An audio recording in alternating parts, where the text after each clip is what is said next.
สวัสดีท่านผู้เข้าร่วมเวบินาร์อีกครั้งหนึ่งนะคะ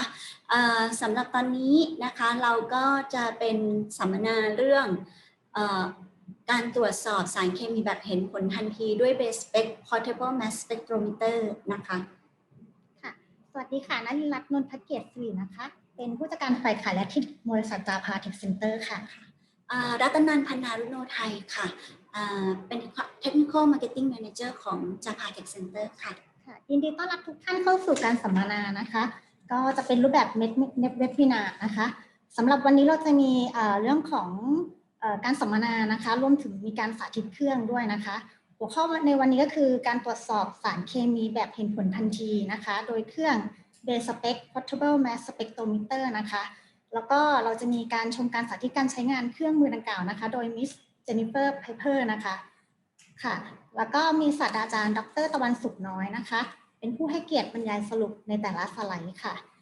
ต่อไปจะเป็นประวัติโดยสังเขปของท่านวิทยากรนะคะค่ะก็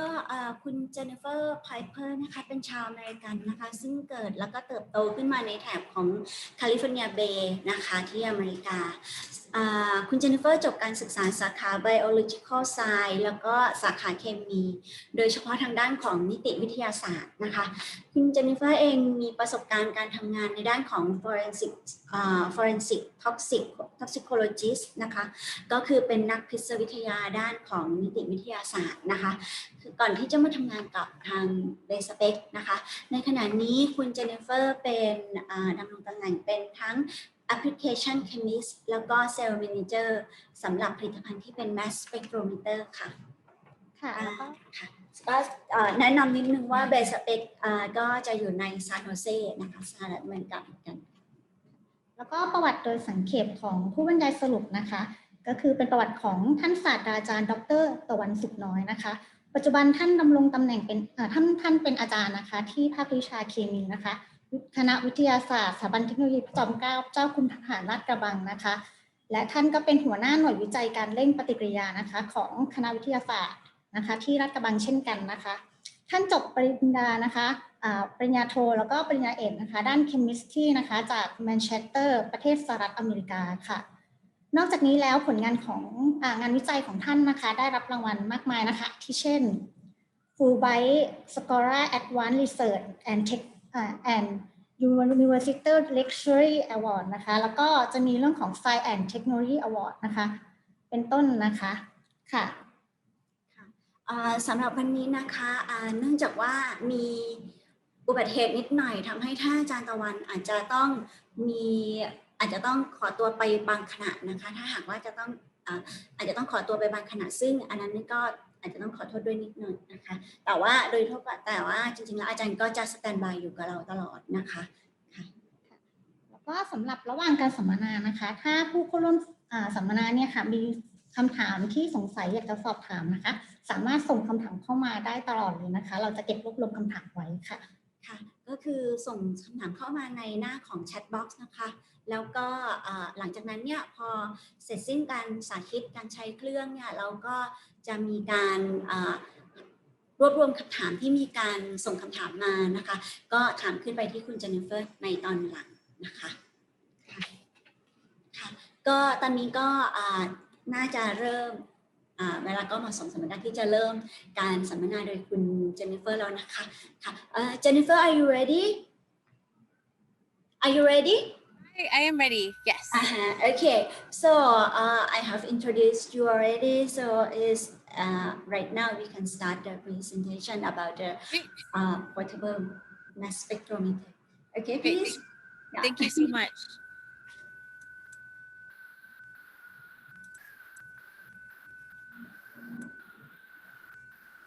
So hello, my name is Jennifer, and I am from BaySpec. Today, I will be talking to you about our compact and portable mass spectrometers. I would like to thank you for attending this seminar and to Dr. Tawan for translating and also for Charpa Tech Center for hosting this. So first, there will be a presentation and then following a demonstration and then time for questions after. So let's get started. First, I would like to give a little bit of background about BaySpec. It was started in 1999 by optical and laser engineers. It was founded on the premise of manufacturing rugged, reliable, and high-performance devices. We're located in San Jose, California, in the heart of the Silicon Valley. โอเคอาจารย์เจนนิเฟอร์เล่าให้ฟังนิดนึงนะครับว่า BaySpec นั้นอยู่ที่ไหนนะครับอยู่ที่แคลิฟอร์เนียอ่าวแคลิฟอร์เนียเบย์ที่เราเห็นนั่นตรงจุดปลายสุดนั่นก็เห็นโกลเด้นเกตนะครับประมาณนั้นนะครับตรงนั้นแถวๆนั้นคือซานฟรานซิสโกแล้วก็ซานโฮเซอยู่ทางด้านตอนใต้สีแดงครับโอเค So BaySpec has a 48,000 square foot or 4,800 square meter facility. Here we do all of the manufacturing of the instruments. Every major component is manufactured here in our house. We have Oh, I'm sorry. I'm sorry to interrupt. Carry on. I thought you finished. No, it's okay. We have customers represented in the Americas, Europe, and Asia. And applications include food safety, chemical, semiconductor, homeland security, among other applications. ครับก็เป็น introduction เกี่ยวกับบริษัทนะครับก็คือโรงงานผลิตเครื่องอุปกรณ์ทั้งหมดผลิตที่นี่นะครับที่ซานโฮเซนี่ตรงนี้แล้วก็เป็นที่ซึ่ง customer ส่วนใหญ่ก็จะเป็นทั้งอุตสาหกรรมอาหารเคมีทุกอย่างครับรวมทางด้านเทเลคอมมิวนิเคชันแล้วก็ medical ด้วยก็คือทางด้านการแพทย์ด้วยครับ Yep. So BaySpec also has a history in miniaturization. First, it started with the Raman spectrometer. You could see here in 1980s, it encompassed a large area with BaySpec's VPG grading. They were able to make a really small handheld portable Raman device in 2010, which was sold to Rigaku. Following that, we, in 2014, miniaturized a hyperspectral imager. And then also in 2014, because of a customer's inquiry, we developed a miniature and portable mass spectrometer. ครับบริษัทนี้มี history มานานนะครับตั้งแต่ปี 1980 นี่เริ่มผลิตอันแรกคือรามานเป็น expert รุ่น Raman spectroscopy แล้วก็เป็นคนที่มีpatent ของไอตัว grading ที่มีขนาดเล็กมากๆสามารถใช้งานได้แล้วก็ขายให้กับริกากุของญี่ปุ่นนะครับแล้วก็มีลายของ hyperspectral imager แล้วก็มีการพัฒนาจนมาสู่ handheld snapshot ก็คือถ่ายรูปได้แล้วก็วิเคราะห์ได้เลยรวมทั้งมีการพัฒนา spectrometer ตั้งแต่ก่อนปี 2014 จนปี 2014 เราก็จะได้ spectrometer ที่เป็น portable ครับซึ่งปกติ spectrometer mass spec นี่มันจะต้องมีเครื่องใหญ่โตมากแต่ว่าก็ได้รับการพัฒนาที่ BaySpec จนมีขนาดระดับที่เรียกว่า portable ได้ครับ Thank you. So I'm going to give a brief introduction to mass spectrometry.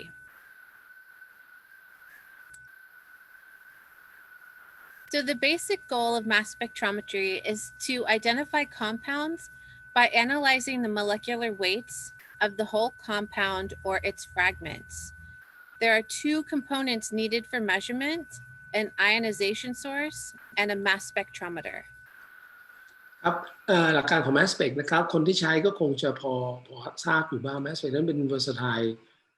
instrument มากๆคือเป็นเครื่องมือที่สามารถวิเคราะห์หา molecular weight หา compound โดยอาศัยการวิเคราะห์ molecular weight หมายความว่าสารประกอบแต่ละชนิดที่เราไม่รู้จักเนี่ยแต่จะมีค่าน้ำหนักโมเลกุลที่แตกต่างกันรวมทั้งมีเรียกว่า fragmentation นะครับคือการแตกตัวของโมเลกุลที่แตกต่างกันเป็น pattern ที่แน่นอนอันรูปแบบของทั้ง molecular weight รวมกับลักษณะของการแตกตัวเนี่ยมันจะ บอกถึงชนิดของคอมเพลแต่ละชนิดได้เพราะฉะนั้นวิธีการวิเคราะห์เนี่ยโดยหลักการแล้วก็จะมีองค์ประกอบสำคัญอยู่2ส่วนหลักๆก็คือการทำให้คอมเพลนั้นเป็นไอออนก่อนโดยผ่าน ionization source แล้วเราก็มีตัวที่จะเลือก source เลือกไอออนนั้นเพื่อระบุน้ำหนักโมเลกุลของมันก็คือตัวสูตร mass spectrometer อันใน2 component ที่สำคัญก็คือจะมี ionization source ส่วนหนึ่งรวมกับ mass spectrometer อีกส่วนหนึ่งครับโดยประกอบ mass spectrometer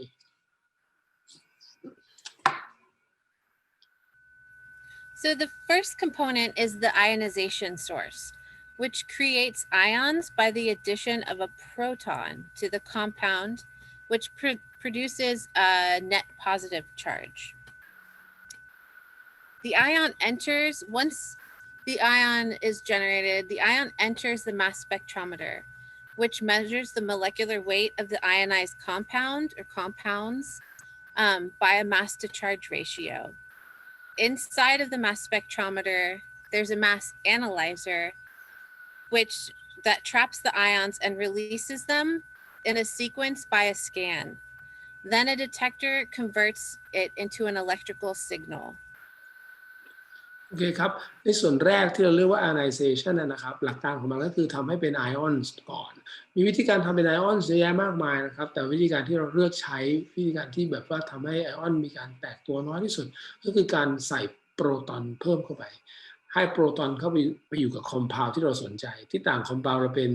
น้ำสมมตินะครับพอใส่โปรตอนเข้าไปก็กลายเป็นน้ำบวกโปรตอนก็จะกลายเป็นน้ำหนักเพิ่มขึ้นมาบวก1แต่ว่านั่นก็คือเราก็จะรู้ว่าบวก1คือเนื่องจากโปรตอนที่เราใส่เข้าไปวิธีการทำอย่างนี้ครับก็ทำให้โมเลกุลทุกชนิดเนี่ยสามารถกลายเป็นไอออนได้โดยง่ายเมื่อไอออนเกิดขึ้นแล้วที่ ionization นะครับก็จะเข้ามาส่วนที่เป็นส่วนของ mass spectrometer ก็จะมีการวิเคราะห์ไอออนนั้นวิธีการวิเคราะห์นั้นก็คือ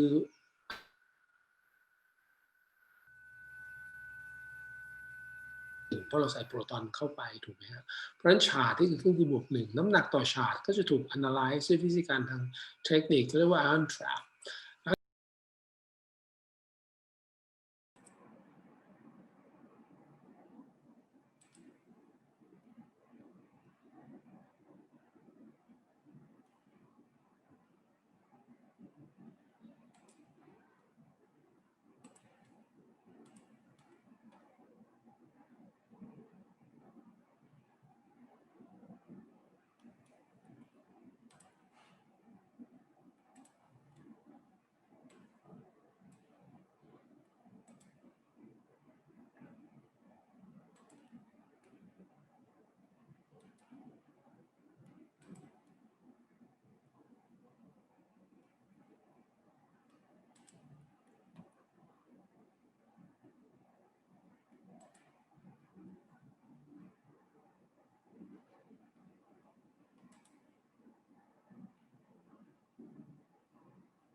เดี๋ยว8:30เขาจะล็อกอินเข้ามาแล้วทำไมเราไม่มีใครเข้ามาเลย พี่ไม่เข้าใจว่ะไอ้มันต้องเป็น2 จออ่ะทำไม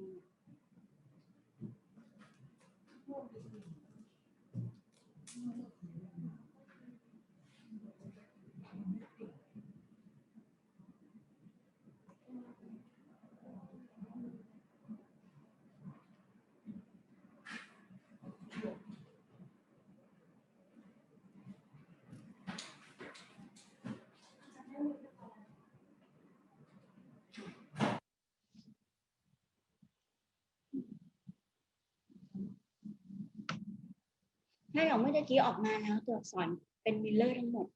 ที่เพิ่งแก้ไขได้แต่ว่าเฮ้ยเราจะเริ่มเดี๋ยวเขาจะคอนเนคเข้ามากัน8:30เลยแล้วไม่มีใครเข้ามาคอมกันเลยพี่ยังไม่ได้ต่ออันนี้พี่ไม่ต่อแต่พี่คิดว่าพี่ไปทวงแล้วน่าจะรู้ว่าเอ้ยเราต้องวันเดียว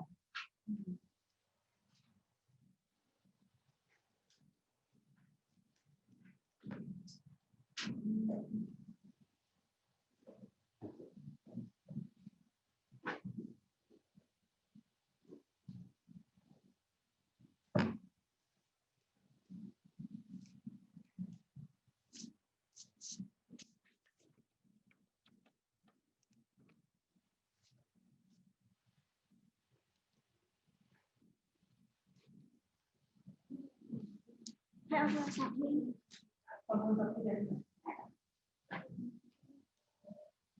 ต้องเซ็นแล้วมันนะต้อ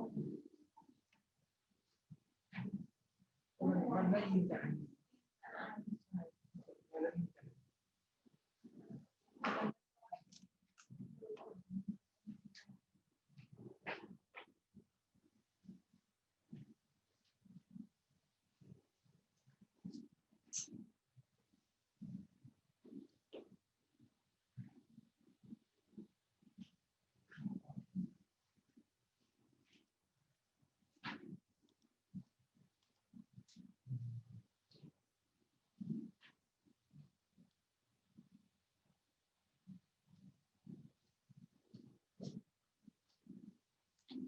มาแก้ทั้งนี้ไม่เพราะพี่แค่จะเอาไอ้จอนี้ไปอยู่ทางด้านโน้นน่ะ ตอนนี้มันยังไม่ส่งภาพออกไป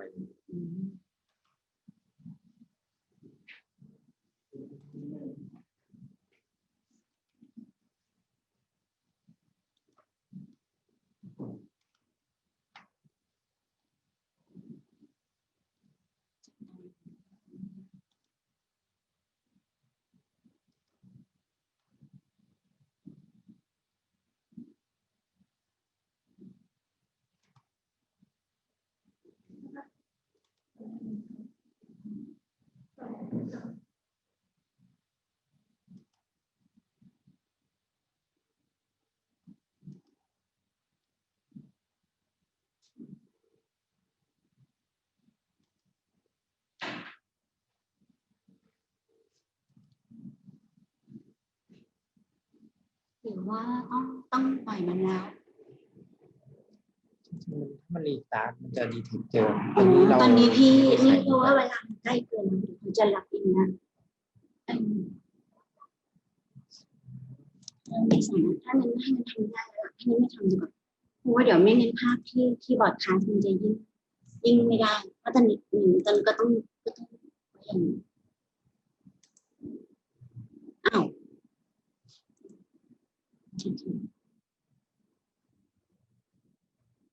อีกแค่5 นาที ถ้ามันเสียบคู่กันไว้ตั้งแต่แรกมันจะดีเทคเจอนี่มันเรามาเสียบทีหลังเราต้องเซตเอง อ๋อถ้างั้นไม่เป็นไรก็ทำ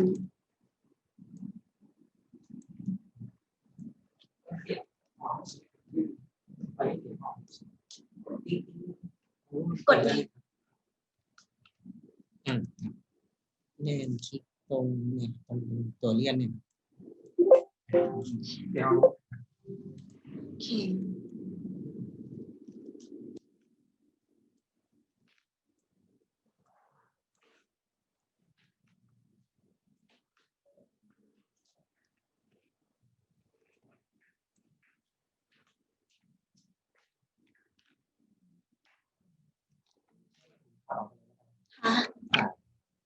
ใช่ถ้ามันต่อไม่ได้แล้วก็ต้องออกไปเลย เราต้องเปลี่ยนเป็นชื่อไหม ไม่ต้องแล้ว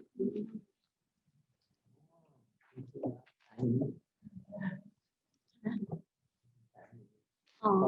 ปกติเราจะต่อออกทีวีตัวนี้ อ๋อ ครั้งล่าสุด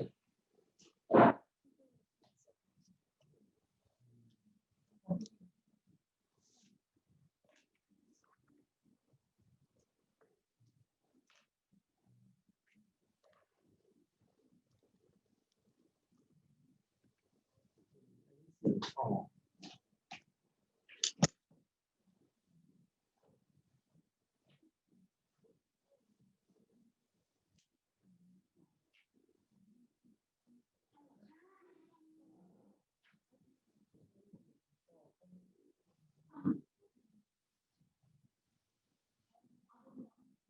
เทียบไหม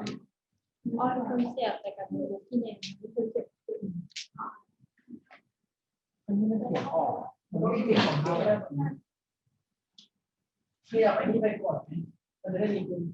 เดี๋ยวก็ไปดู มันขึ้นจอนี้ไม่ได้ขนาด ว่าเราไม่ออกไหมโอ้ยโอ้ยจริงๆแล้วโอ้ยเสียงออกเป็นเสียงออกเป็นเข้าไม่มีเสียงมัน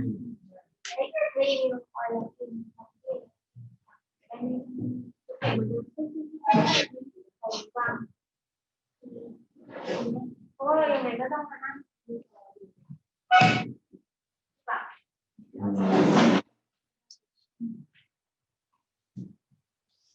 เพราะว่าครั้งที่แล้วเสียบของพี่แนน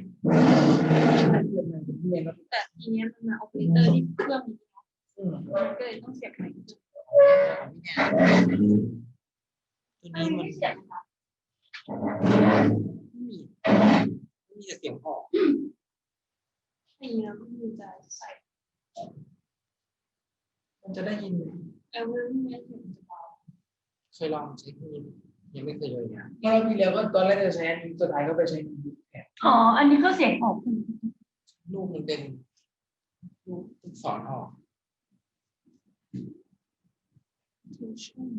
มันน่าจะต้องเป็นเสียงออกคือตัวมันมันจะมีไมค์อยู่ที่จุดนี้ ใช่นะครับ ไมค์มันอยู่ที่จุดนี้ตัวนี้มันมีไมค์ในตัวนะ แต่ไม่แน่ใจว่าเสียงมัน น่าจะว่ามันจะได้ยินหรือไม่ก็ต้องอาจจะต้องเดี๋ยวก่อนบอร์ดแคสต์เราก็ต้องคุยกับอาจารย์ให้ตอบโต้กับอาจารย์ดูว่า ถ้าเสียงเราเป็น แต่น้องก็ต้องสร้างที่มีเพราะว่าน้องต้องทำงานอย่างที่ตอนนี้ไม่มีภาคด้วยหรอ ถ้าไม่ได้เดี๋ยวว่ามันต้องเป็นอันที่ ทันละมั้ง ไม่เป็นไรเพื่ออะไรเราก็ดูได้แค่ภาพเราก็ฟังเสียงไม่ได้อยู่ดี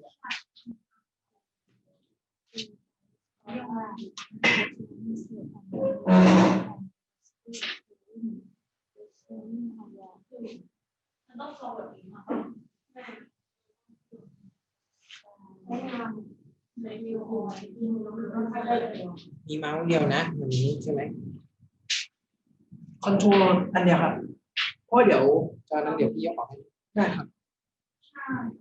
Award from Thailand Tourist อะไรแบบนั้นนะเพราะพอดีว่าเดี๋ยวยังไงเพราะยังไงรอบนี้เราไม่ได้คอนโทรลที่ต้องเดี๋ยวมองนอกเขาจะเป็นคนจะมีเพื่อมาแล้ว Hello Jennifer ไปเรียกที่มาค่ะ Can you hear me Can you hear me Hi. Hi hi Hello. Hello hello Good morning Good morning.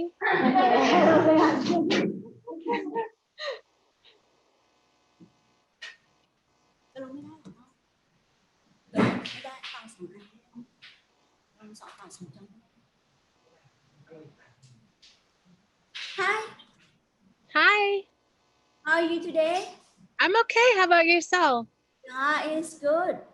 Good. Unfortunately, that Dr. Tawan he has some problem. So because his father is getting sick. Oh so, no. yeah, but he said he will stand by. Okay. Just waiting. Maybe he could join a little bit later. Okay. Okay. Can I practice something really quick? I want to see if I can change Yes, you my can practice. camera. Okay. Oh. แสงโอเคไหมครับแสงโอเคไหม Yeah, you can practice them. But if Dr. Tawan cannot join, then maybe no translate. Because I afraid that if I translate maybe some difficult or something or some information that I might not understand much. Okay. Okay. That's totally fine. Try to contact to Dr. Chalanai to reach that maybe she could join to do something or not, but I'm not sure. Okay. Okay.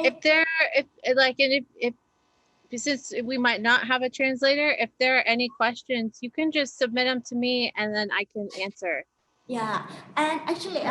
I think that for today we will do the webinar, so you can make a presentation, and then we have some demonstration, and after that will be the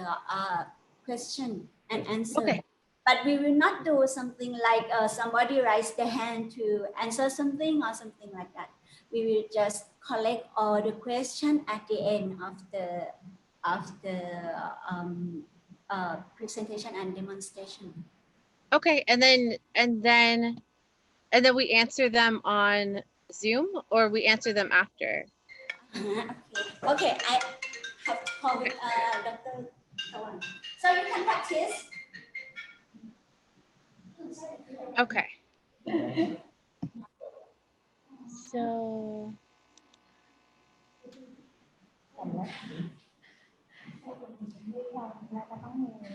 เป็นอะไรมากเป็นอะไรมาก อันนี้สำหรับคนที่มีคำถามเข้ามา ใช้มาเก่งมากสอบถามน่าจะใช่นะแล้วก็จะส่ง ก็คือหลังจากการปิด หลังจากช่วงสัมมนาจะมี การจัดสัมมนา questionnaire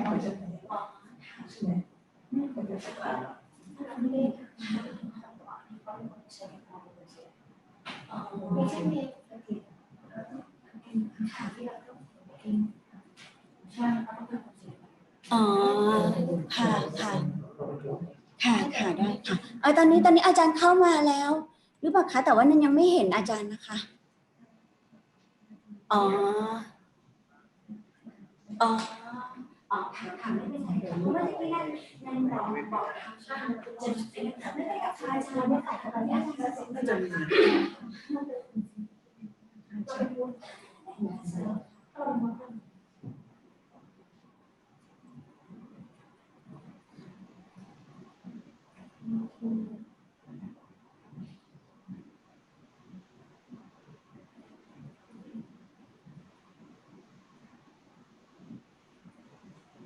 I will be right back. โอเค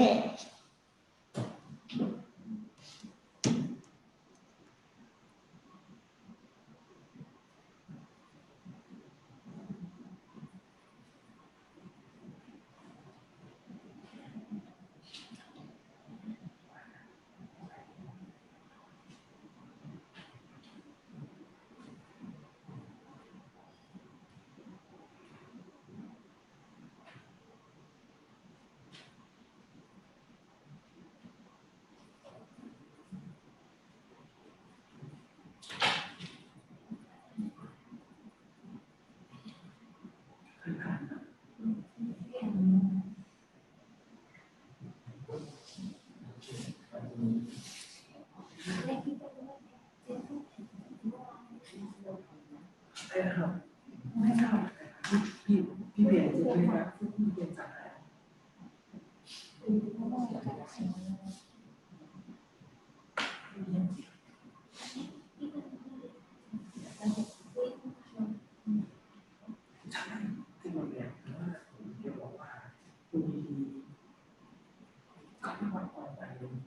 แขนนะ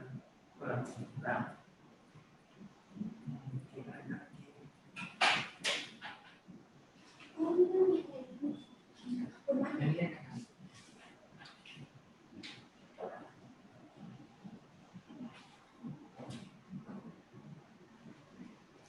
อันนี้มันมีเป็นรูปให้ใช่ไหมหรือว่า ก็คือเดี๋ยวพี่โชว์ใช่พี่โชว์แล้ว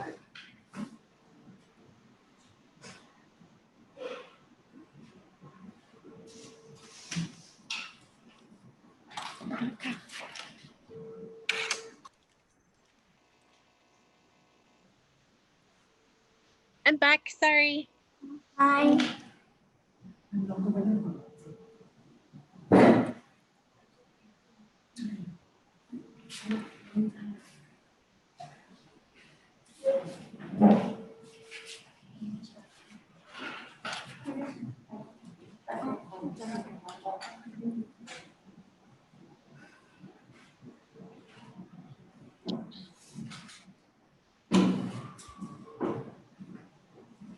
ฮัลโหลค่ะ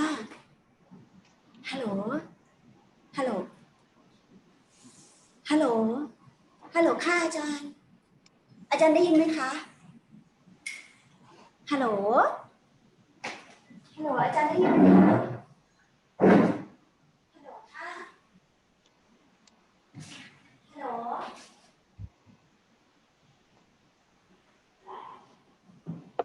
ฮัลโหลค่ะฮัลโหลค่ะอาจารย์คะ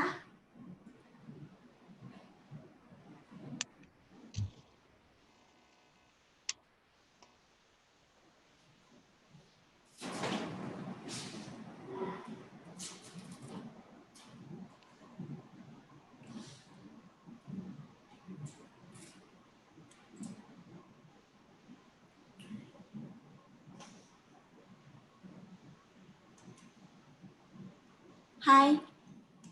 Hi. Yeah, Me? you like to, yes. You like to practice something? I want to make sure that you guys can see the demo. So because it's a different camera than my computer. So can I show you and you tell me if you see it? Yes, please. Mm-hmm.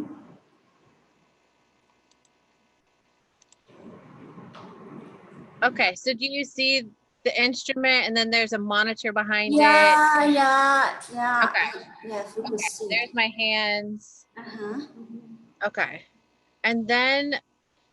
so I will show them this part and then like how to do the sample, do everything. But it might be a little hard to see even the monitor. So at some point I'll kind of zoom into the monitor a little more so they can see more of that. But they can see everything working first and then you'll still be able to see the screen. Yeah. But you can see the monitor better. Yeah, much better. Yeah. So right now we could see that when you put the sample in and the results show on the screen, right? Here. Yes, Yeah. exactly. Uh-huh. So you'll see exactly on this big screen what is going on this little screen. Uh-huh. So you'll see this is the exact same thing going on. Okay. We just use this because you'll probably remember from being here. This one's just easier to see. Okay. Yeah. Yeah. And then I can like zoom into it a little later so you can kind of see at least a little better, you know? Yeah. Yeah. But I'll give everybody the full view first.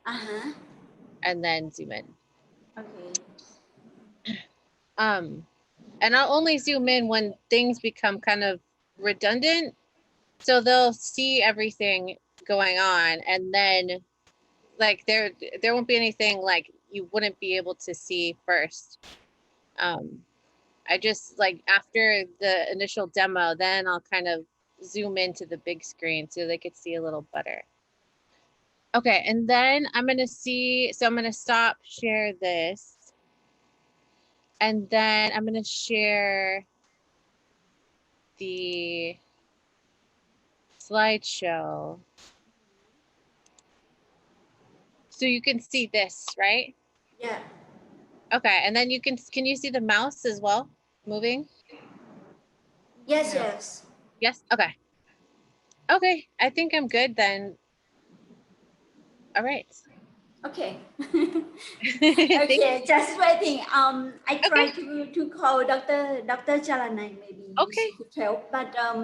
maybe Dr. Tawan, his father getting sick, so it's just happened. So it's like an accident. Oh no. Mhm. But he said he will stand by. But anyway, I think that maybe not convenient for him because he might have to take his father to the hospital or something like that. To fit anybody's needs. ครับเทคโนโลยีสำคัญก็คือเรื่องปั๊มเมื่อกี้นะครับเราพูดถึง ion linear ion trap ที่สามารถทำให้เกิดทุกอย่างเล็กลงไปได้เนี่ยเราก็เลยสามารถกำจัดปัญหาต่างๆซึ่งใน mass spec เดิมคือต้องมีปั๊มขนาดใหญ่ต้องมีถังแก๊สต้องมีอะไรพวกนี้ก็ต้องสามารถตัดออกไปได้หมดนะครับด้วยเหตุผลเรื่องนี้สำคัญแล้วที่สำคัญคือเมื่อมีปั๊มขนาดเล็กลงเนี่ยพลังงานที่ใช้หรือว่าไฟฟ้าที่ใช้ก็น้อยลงเลยปกติต้องใช้ไฟ3 เฟสขนาดไหนที่จะดึงปั๊มลงแต่เมื่อปั๊มมีขนาดเล็กลงใช้อะไรข้างหลังได้เล็กลงเนี่ยก็มีออปชันที่สามารถใช้แบตเตอรี่ได้ก็แปลว่ามันจะพิ้วไปตรงไหนก็ได้นะครับทำให้เราสามารถ apply กับงานต่างๆแล้วก็ไปอยู่ที่ไซต์ได้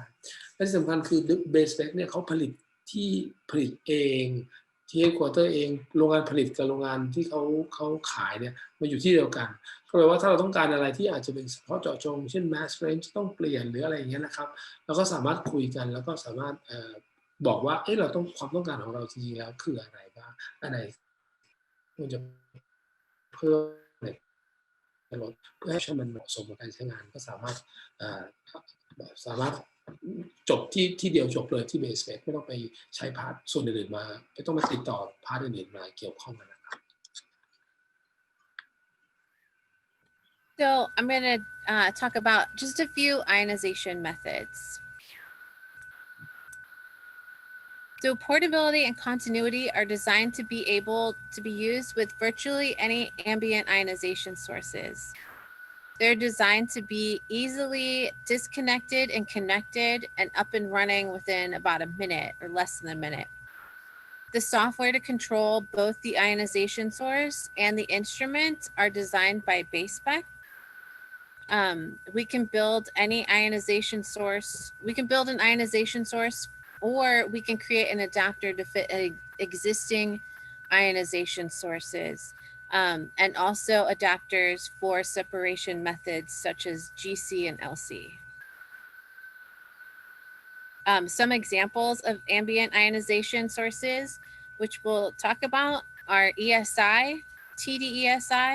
and TDAPCI.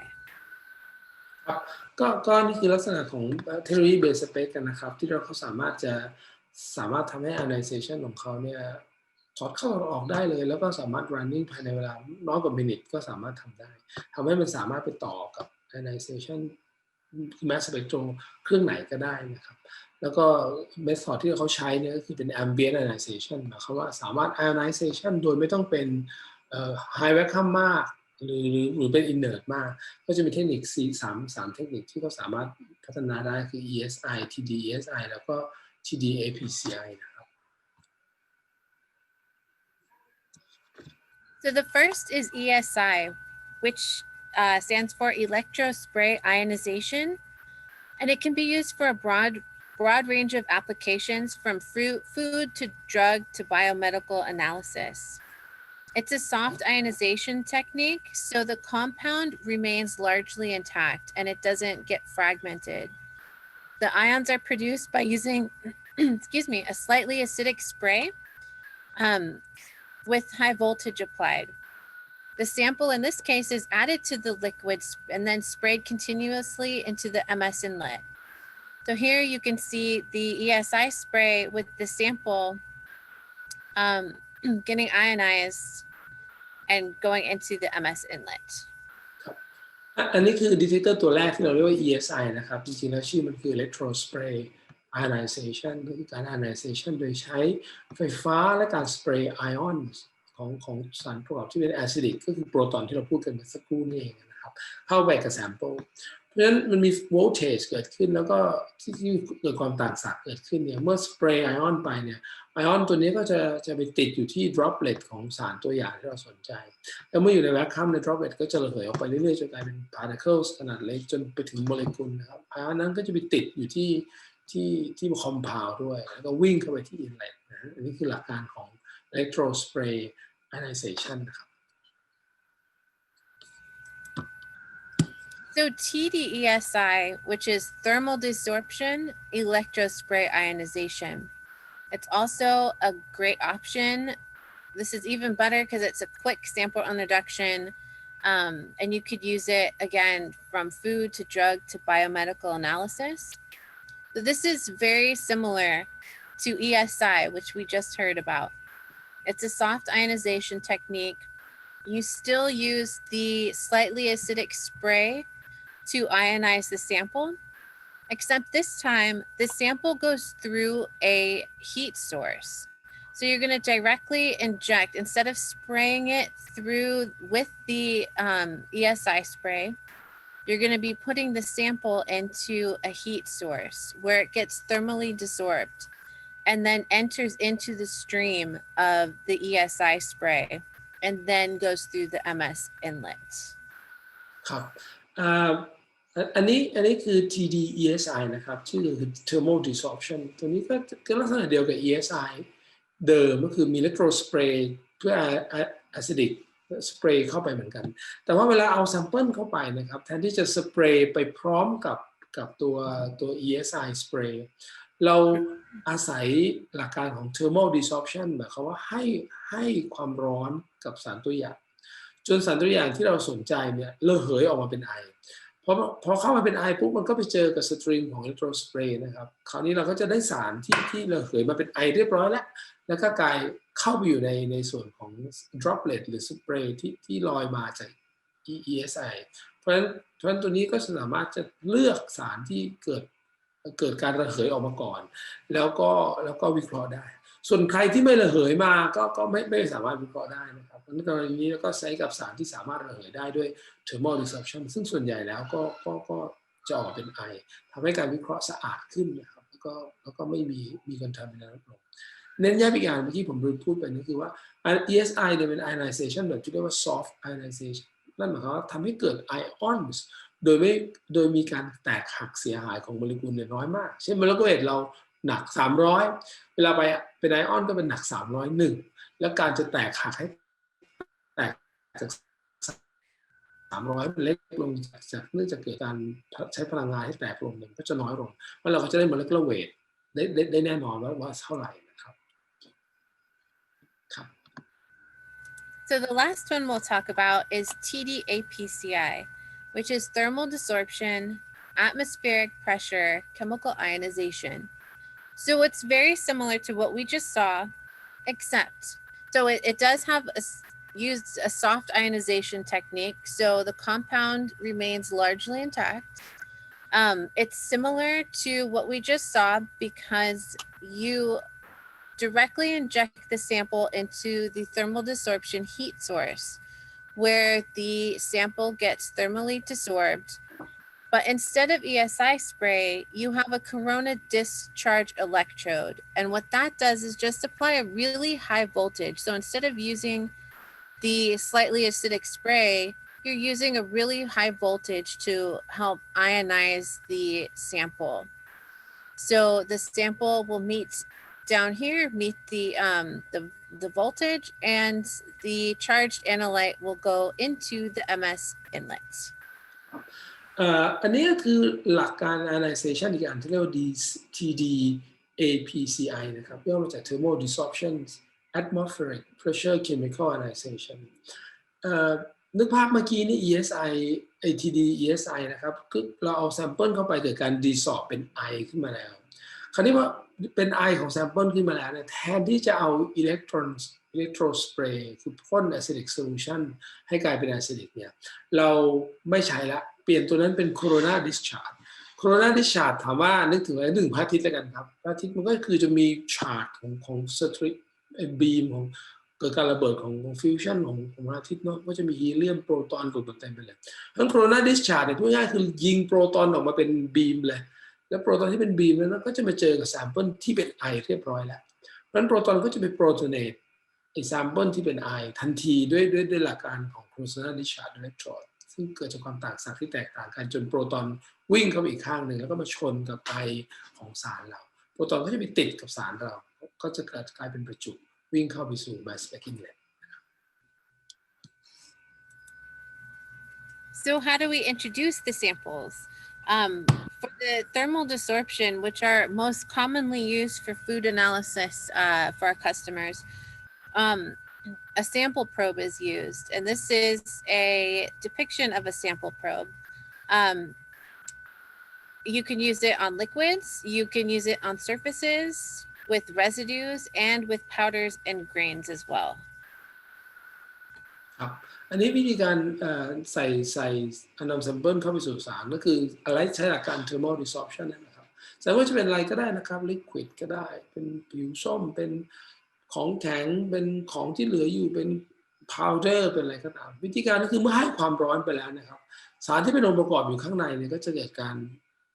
ไม่ระเหยออกมา decompose ออกมาหรืออะไรก็ได้ที่หลุดออกมาจาก sample แล้วกลายเป็นไอ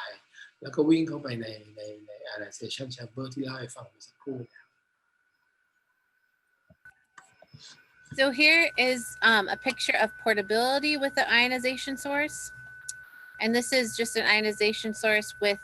a depiction of the sample probe next to it. ครับก็เห็นว่าเรามีส้มปุ๊บเราก็เอาเนี่ยส้มเนี่ยจิ้มเข้าไปกับไอตัวโพรบตัวนั้นทางด้านซ้ายมือนะครับเสร็จแล้วเราก็จิ้มเสร็จปุ๊บก็ไปจิ้มอยู่ใน thermal desorption ที่อยู่ข้างบนก็จะให้ความร้อนและสารที่ติดอยู่ที่ปลายทิปตัวนั้นอ่ะมันก็จะวิ่งเข้าไปใน ionization sample ครับ So how you introduce the sample is very simple. You have your sample probe, and say you're doing a liquid sample, you can either dip the probe into the liquid sample, or you can use a pipette, which holds about 3 microliters of liquid, and then you just introduce it directly into the thermal desorption heater. ครับก็ที่พูดเมื่อกี้นะครับก็ sample probe มันเป็นรูกลมๆอยู่ข้างในพอเราจิ้มเข้าไปในของแข็งหรือของเหลวที่มีของอะไรอยู่มันก็จะไปติดอยู่ที่ปลายพอจิ้มเข้าไปในตัว ionization มันก็จะระเหยไปได้ง่ายๆ So software tools and libraries. So it's to start everything up, it's easy as 1, 2, 3. You plug in the system to a standard 100 to a 240 VAC, which is the spec is so you could use it worldwide. That takes less than a minute. You turn on the system, which takes less than a minute, and then you initialize the system with 1 button click, and that takes less than 10 minutes. So you're ready from a cold start to taking measurements in less than 10 minutes. It can get even easier if you have a battery option available, and then you can just take off number 1 and just turn on and initialize the system, and that's it. การวิธีการก็ต้องทำให้ง่ายนะครับอย่างที่พูดไปแล้ว portable ใครๆก็ต้อง operate ได้หลักๆก็คือเขาบอก 1 2 3 concept ก็คือ1เสียบปลั๊กเปิดขึ้นมาใช้เวลาน้อยมากๆใช้เวลานานนิดนึงตรง initialize เพื่อทำให้ระบบ system เนี่ยเป็นวัดค่าอะไรให้เรียบร้อยต้นในระบบวัดค่าอันนี้ก็ใช้เวลาอยู่ประมาณไม่ถึง10 นาทีแล้วก็สามารถจะวิเคราะห์สารได้เลยครับ Jennifer it's okay So this is made to be very simple. So there's a lot of functions that are initiated by just 1 button. You can initialize the system as I just talked about. You can start and stop measurements. You can change how you view your spectra. You can replay the spectra and shut down the instrument all with 1 button. This here is the main operation window, which you will see when you log into the system. อันนี้คือหน้าตาของ operation window นะครับก็ดูแล้วก็ไม่ยากนะครับสีก็ระบุเลยว่าตรงนี้ใช้ ได้แล้วอะไรใช้ได้แล้วนะครับหน้าจอให้เห็นก็จะโอเปเรตทุกอย่างที่หน้าจอเดียวทั้งเปิดทั้งปิดเห็นว่ามีปุ่มชัตดาวน์ด้วยหมายความว่าจบแล้วก็ปิดตรงเนี้ยไม่ต้องไปไหนครับ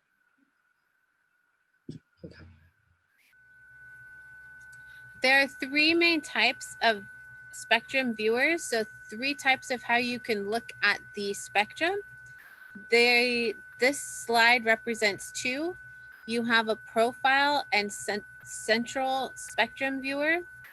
A profile shows you the raw spectrum. The central shows you the sum of intensities of the raw spectra. On top here, this is where you would see the profile or central spectra.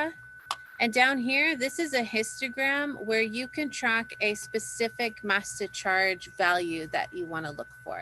So this shows you the entire spectra. This allows you to track one particular mass to charge ratio.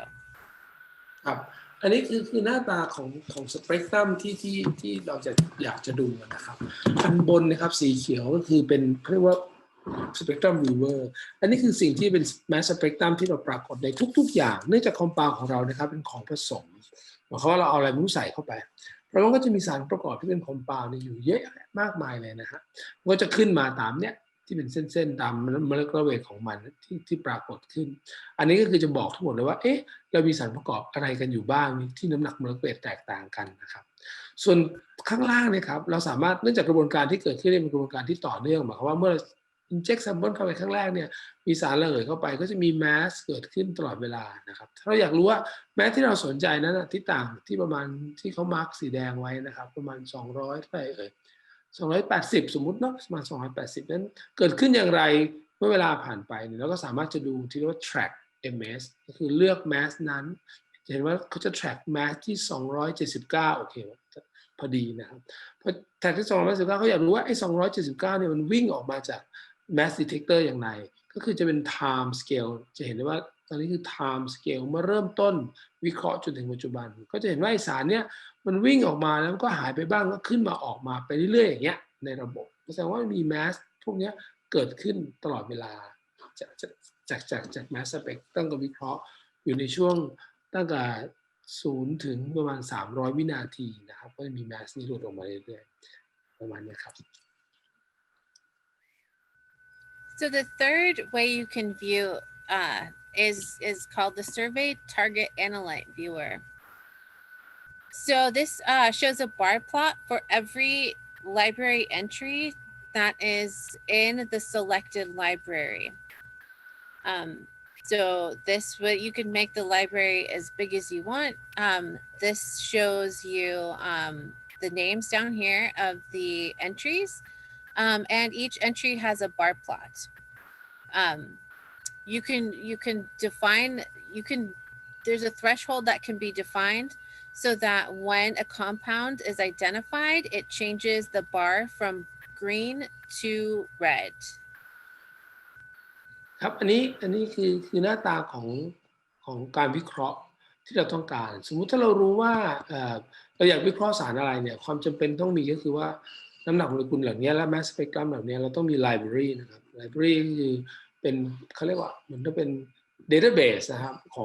อง compound ว่าควรจะมี mass เท่าไหร่มีสัญญาณเท่าไหร่เขาจะเริ่มมีการก็เครื่องมือก็จะทำการ match กันระหว่าง library ที่เราเลือกมา match ในสารประกอบที่สนใจที่ตรงกับ mass ที่เราสนใจแล้วถ้าเกิดเป็นอันไหนตรงมากที่สุดหรือจะมีปริมาณมากสุดมันก็จะขึ้นเป็นบาร์สูงขึ้นมาทำให้เราค่อนข้างอาจจะเชื่อได้ว่าสารนี้มันควรจะเป็นสารตัวไหนอะไรอย่างเงี้ยครับก็ขึ้นแต่ที่นั้นขึ้นอยู่กับ library นะครับนั่นแปลว่าเราต้องพอรู้แล้วว่าสารของเราเนี่ยเป็นสารประเภทไหนเลือก library มาให้เหมาะสมSo the user can create and modify as many libraries as you wish. You just need to, whichever one you want to use, you would just load that library for use. They're really easy to create and modify. They're used in conjunction with this mode. So this mode is made for really easy identification. It's very visual. You could see you can see when a compound has been identified very easily as it turns from green, the bar turns from green to red. The library can also be used with the other two modes described, but instead of the bar plot, you will get a notification in the in a box. There's a message box on the screen, and you'll get an identification there if a compound has been identified. ครับสาระสำคัญของการ identify compound หรือวิเคราะห์ compound คือต้องมี library เทียบใช่ไหมครับงั้นซึ่ง library เนี่ยมันก็มี library อยู่แล้วที่เราสามารถดาวน์โหลดได้เลยแล้วก็เอามาใช้ถ้าเรารู้ว่าสารประกอบเป็นประเภทอะไรแล้วเราก็สามารถ create library ของเราเองได้สมมติถ้าเราทำงานกับ compound อยู่ประมาณสัก20 compound ที่เรารู้จักอยู่แล้วว่าเป็นมีอะไรบ้างแล้วก็สามารถสร้าง library ของเราได้เองแล้วก็เอา library นั้นมาใช้ร่วมกันกับสารที่เราสนใจได้ก็คือเราก็สามารถวิเคราะห์สารได้ทันทีว่าสารเนี้ยที่ปรากฏอยู่นี่คือสารประกอบอะไรนะครับซึ่งจะมีเมสเซจขึ้นมาบอกว่าสารนี้คืออะไรอย่างไรครับ So as I said before, you can define your own threshold. So at what point you want the instrument to call something as being identified. This is so there are two different numbers that you will see on each bar plot. When you're using the sample probe, the sample is consumed, and so you will see initially a high as it's being ionized. You'll see the bar plot increase, and then as it's being consumed, you'll see it decrease again.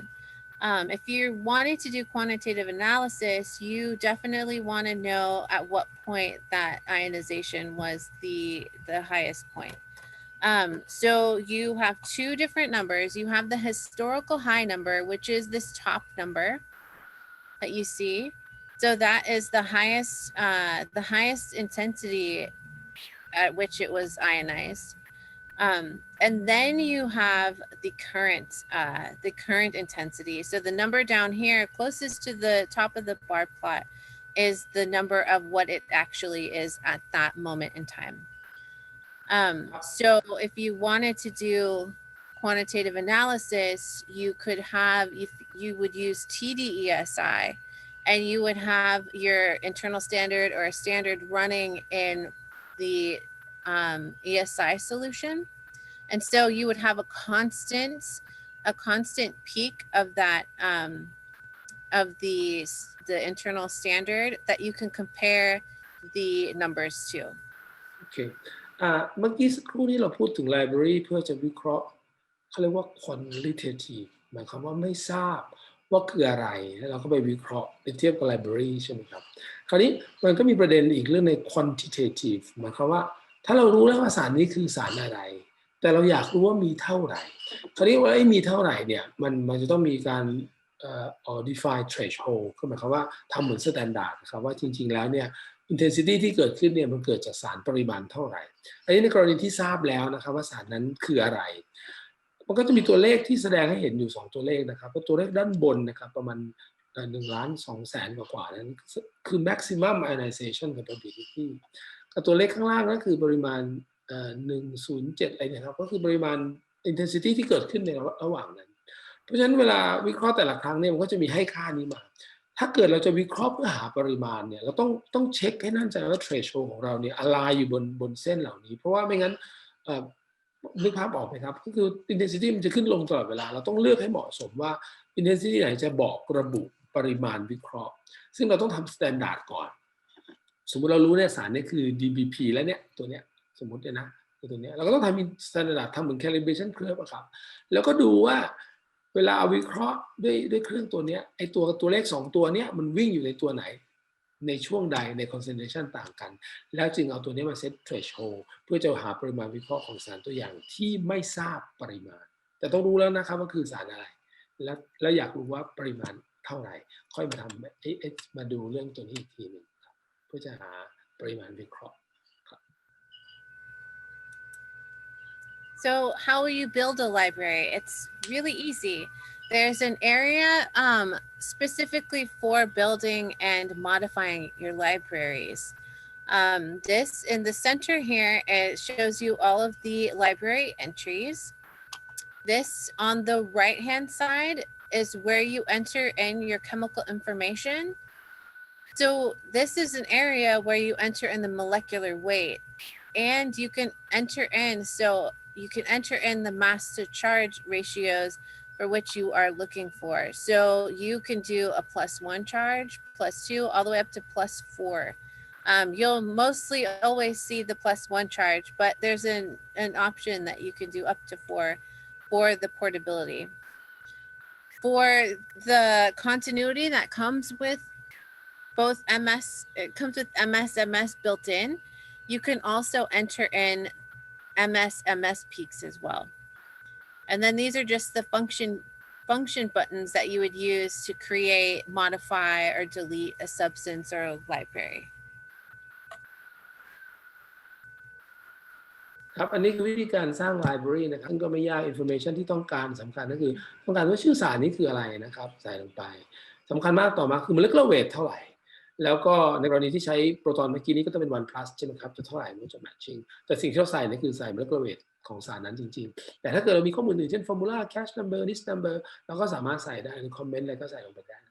แต่สาระสำคัญที่เราต้องการมากๆเลยก็คือชื่อที่เราต้องการรู้คืออะไรกับ molecular weight ที่แท้จริงของมันคือเท่าไหร่นะครับ So a feature, they both do MS. However, the continuity comes with it already built in. So MS is when you take a peak or multiple peaks from the analysis that we've been talking about this whole time, just regular mass spectrometry and looking at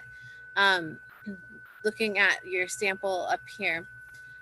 You can then even do more analysis. This it gives you more of a identification, like a fingerprint to the compounds you're looking for, because it will take the peak that you tell it that you want it to look at. It will take that peak and then it will fragment it. And so on the bottom here is where you will see the MS spectra, and that will show you those fragments. So not only do you see the initial peak of the mass to charge ratio, but then you'll also see the fragments of that peak as well. ครับเมื่อกี้เล่าให้ฟังตอนแรกนะครับเวลาทำ ionization เนี่ยครับionization ก็คือทำให้สารนั้นกลายเป็น ions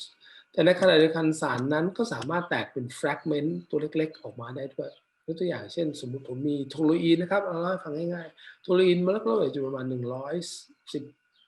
ประมาณนี้นะครับมันก็สามารถมีเมทิลกรุ๊ปกับเบนซีนใช่ไหมครับตัวนี้มันก็สามารถแตกออกมาเป็นเมทิลกรุ๊ปกับเบนซีนได้เบนซีนไอออนออกมาก็แปลว่าเบนซีนไอออนอาจจะติดออกมาจากโทลูอีนไอออนด้วยใช่ไหมครับทีนี้วิธีการแต่ว่าในขณะเดียวกันคือสารอื่นที่ไม่ใช่โทลูอีนแต่ว่ามีฟังก์ชันนอลอื่นเวลาแตกออกมาปุ๊บมันก็จะมีแพทเทิร์นของการแตกไม่เหมือนกันขึ้นอยู่กับชนิดของสารเพราะฉะนั้นอันนี้คือการ identify ให้ละเอียดมากขึ้นก็คือการทำสิ่งที่เรียกว่า MS หมายความว่าเราเลือกพีคนั้นมาเช็คว่าพีคนั้นเนี่ยมันแตกตัว fragment เป็นอะไรและไอ้ fragmentation นั้นมัน match กับ library หรือ match กับ fragment ที่เหมาะสมกับตัวที่เรา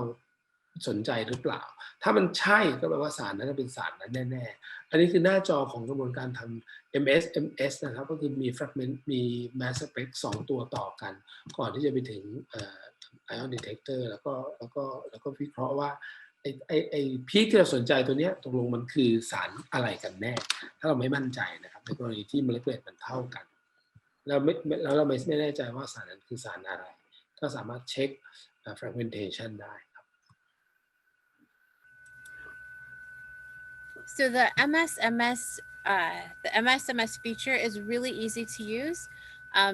The feature is, this is a screenshot from continuity. This is a box that you can use to control the MS analysis, and you have 5 different types of ways you can do the analysis. And it basically is just how you want, like what peaks that you want to be fragmented. You can enter in a mass to charge a mass discharge value to fragment that peak. You can set up 3 different peaks that you want to, specific peaks that you want to be fragmented. You can do the top 3 largest peaks. So there's just 5 different ways where you can tell it to which peaks that you want it to fragment. ครับอันนี้ก็คือวิธีการทำ MS นะครับคือมันทำได้ง่ายๆมากเลยเราสามารถเลือกเองได้เลยว่าเราจะเอาพีคไหนมาทำ MS เราอาจจะมีเลือกด้วยมือเราเองอาจจะมี priority list หมายความว่าเราเลือกตัวนี้เพราะว่าเราสงสัยตัวนี้มากกว่าเพื่อนเราอาจจะบอกว่าใคร intensity สูงที่สุดนี้เลือกมาดูซิว่าตัวนั้นมันคืออะไรแล้วก็เราสามารถ modify MS ได้จากการใช้กดปุ่มหรือ option ที่มีมาให้ในการเลือกวิเคราะห์ได้เลยนะครับ So BaySpec software is designed to be very easy to use and bring flexibility to the experience.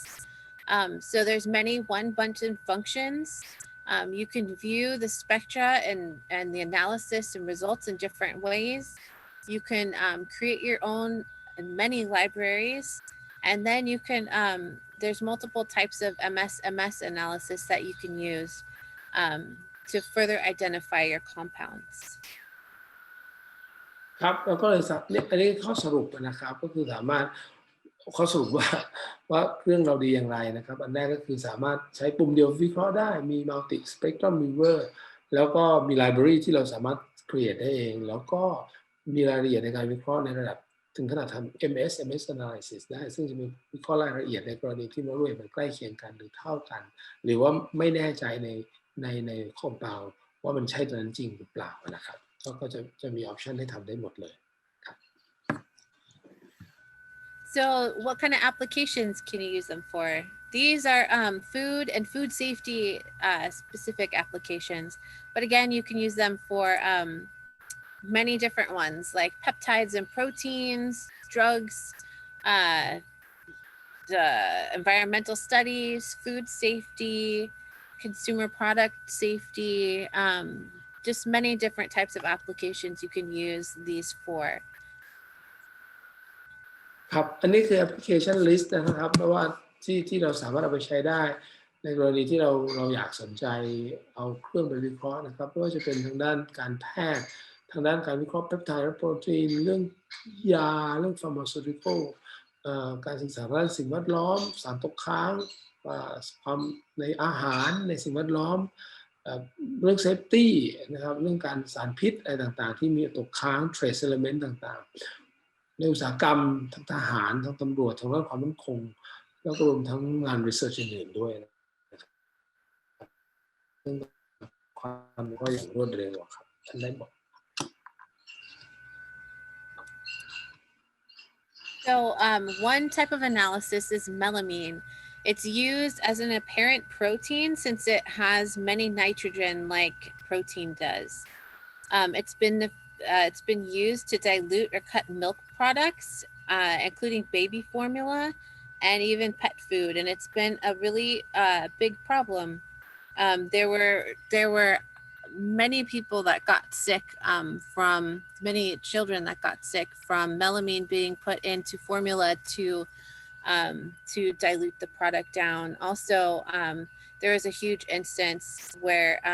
it was put into pet food and pets were getting sick and dying. So melamine is a great example of what you could look for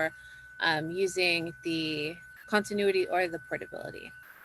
ครับอันนี้คือตัวอย่างของการใช้วิเคราะห์ในอุตสาหกรรมอาหารนะครับก็คือเราพบว่ามีสารตกค้างคือเมลามีนอยู่ในนมเยอะมากมันมาจากกระบวนการเก็บอะไรเงี้ยหลายอย่างที่มีโอกาสที่จะเกิดเมลามีนปนเปื้อนอยู่ในนมได้ซึ่งเราก็สามารถวิเคราะห์อันนี้คือตัวอย่างการวิเคราะห์สารประกอบเมลามีนนะครับที่อยู่ในนมอันนี้ก็สามารถวิเคราะห์ได้แล้วก็สามารถใช้กระบวนการเดียวกันในการวิเคราะห์ไวน์ในการวิเคราะห์น้ำมันในการวิเคราะห์ liquid food อื่นๆที่เราสามารถสนใจว่ามันมีสารตกสารตกค้างอะไรอยู่ในนั้นหรือเปล่าที่เราคิดว่าเป็นประเด็นนะครับ So also you could look at phthalates. They are used as plasticizers. They're found in a ton of different items, toys, nail polish, time-release medication, lotions, and also plastic containers. DBP is an example of a phthalate, and it has been found in alcohol. It can be used, it can leach through storage containers, but also it has been used to create an increase in viscosity. Yes, so it has been used nefariously to give a texture, a mouthfeel to an alcohol. Yes. ครับสารประกอบตัวสำคัญอันนั้นคือ phthalate นะครับ phthalate เนี่ยคือ DBP ย่อมาจาก dibutyl phthalate เป็นสารประกอบที่ใช้เป็น plasticizer ในพลาสติกหลายชนิด plasticizer คือทำให้ตัวพลาสติกนิ่มแล้วก็สามารถ process ได้ง่ายขึ้นนะครับ PVC นี่ใช้เป็นหลักแล้วก็มีตัวอื่นด้วยซึ่งผลิตใช้ในขวดพลาสติกเนี่ยเวลาเราเอาขวดพลาสติกนั้นไปใส่อาหารหรือใส่เครื่องดื่มหรือใส่อะไรเนี่ย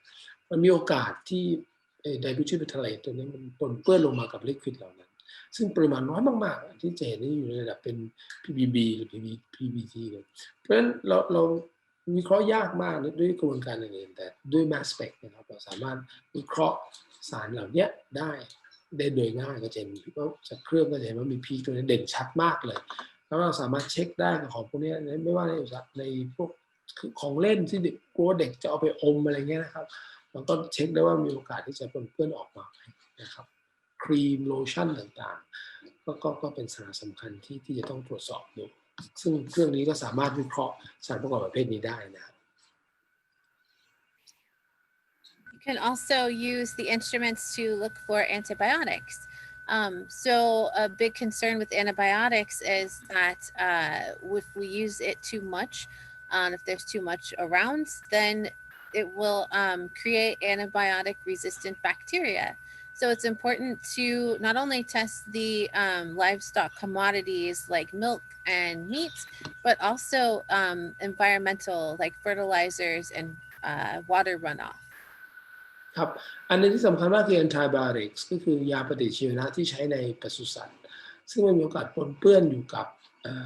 แม้กระทั่งเนื้อสัตว์เองนะครับแล้วก็ผลิตภัณฑ์ที่ได้จากสัตว์ด้วยไม่ว่าจะเป็นเนื้อนมอะไรพวกนี้รวมทั้งอุตสาหกรรมที่เกี่ยวข้องกับการในการเลี้ยงสัตว์ต่างๆปุ๋ยที่ใช้กับหญ้ายาที่ใช้กับหญ้าทั้งหมดก็จะตกค้างแล้วก็ปนเปื้อนอยู่ในผลิตภัณฑ์จากสัตว์นะครับนม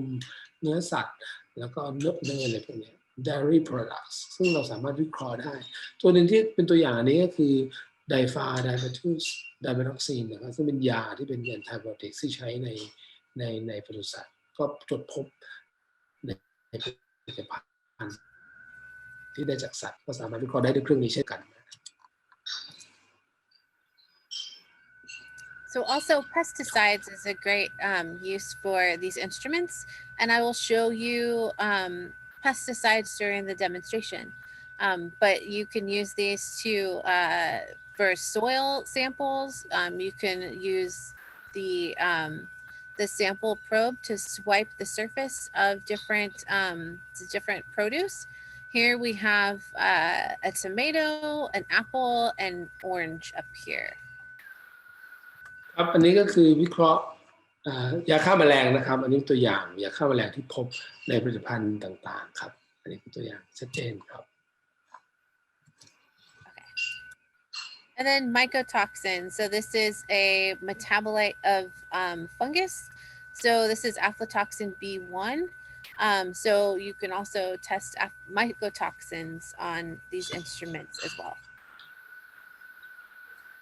ครับไมโครท็อกซินก็เป็นอีกอันที่สำคัญนะครับโดยเฉพาะอัลฟาท็อกซินของแบบนี้มันไม่ได้มีอยู่ตอนแรกนะครับแต่มันจะเกิดจากกระบวนการเมตาบอลิซึมอันนี้จากเชื้อราต่างๆว่าอาหารที่มีเชื้อรามีอะไรพวกนี้ครับเมื่อเก็บไว้นานๆเนี่ยมีโอกาสเกิดการเมตาบอไลซ์ด้วยระบบด้วยทางด้วยเชื้อราด้วยอะไรต่างๆก็จะกลายเป็นท็อกซินหรือว่าอันตรายมากๆคืออัลฟาท็อกซินซึ่งเป็นสารก่อมะเร็งที่เราทราบกันอยู่ในถั่วในอะไรพวกนี้เราก็สามารถเช็คได้หาได้นะครับว่าเป็นสารประกอบอะไรบ้างโดยเครื่องนี้นะ So this is detection on cannabis as well. So this is like pesticides. So you have the herbicide, the fungicide. So you can test things on cannabis as well. I forgot to say for mycotoxin, it's also important with cannabis because it maintains its structural integrity as it's heated. So people that are using it medicinally, the mycotoxins is a really big concern. So BaySpec advantages. Really, it's the size, the weight of the instrument. It's self-contained. You don't have any tanks. What you see is really what you need. That's it. The sensitivity, the resolution, the MSMS or MSN capability, and there's no gas tanks needed at all. So thank you. So with that, I will start the demonstration.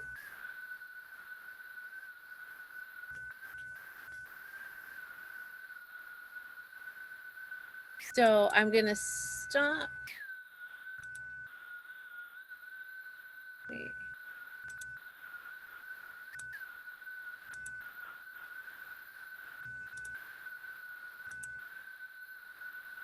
Okay.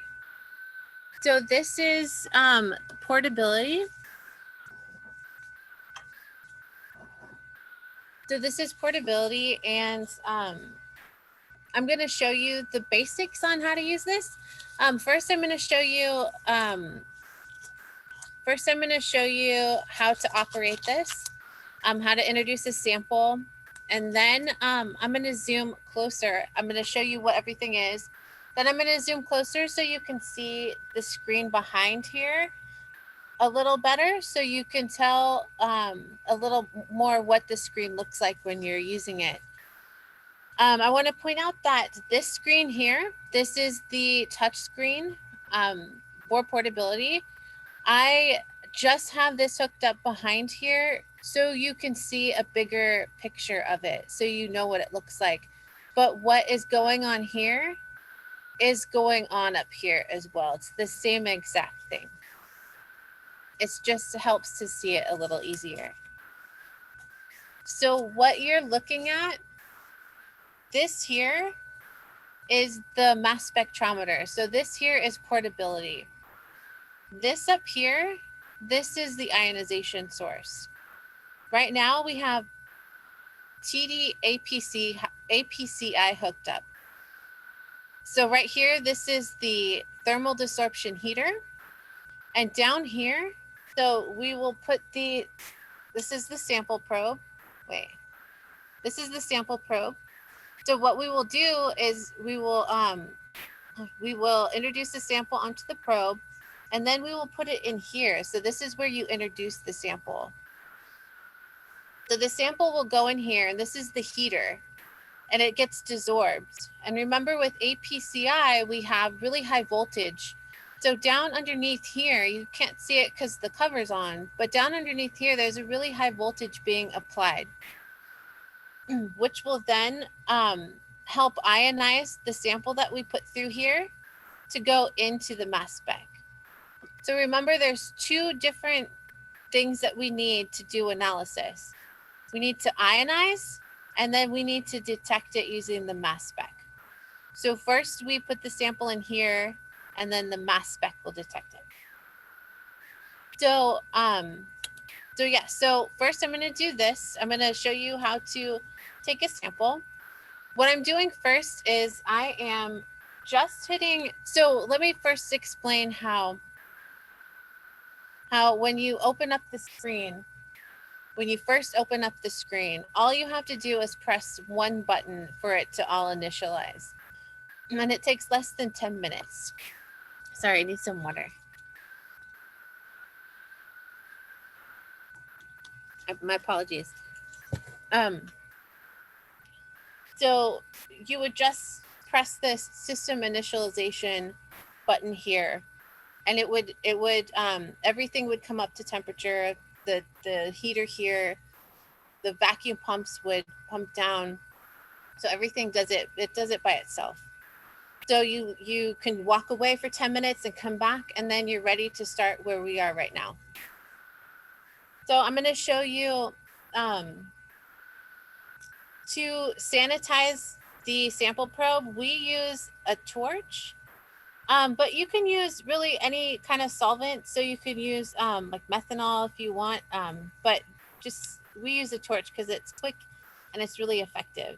So I'm just going to clean off this sample probe right here. These are stainless steel tips on the probes. And they take like 30 seconds to change out if you want to, but you can keep them as long as you are able to get good spectra from them. So I'm going to take, well, first I'm going to start the measurement. That would help.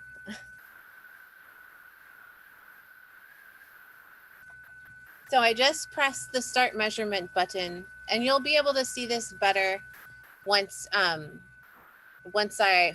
zoom in a little more. So right here, so you could see, I don't know if you can see very well, but right here you can see the background noise. Up here is the background noise as well. So you're seeing the exact same thing that's on this screen down here. What I'm going to do is take the sample probe and simply swipe it on the surface.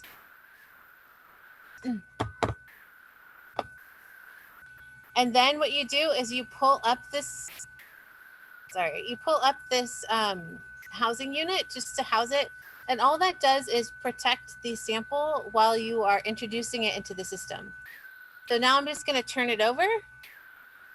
and put this in here. And what you're going to notice is a peak at 202 right here.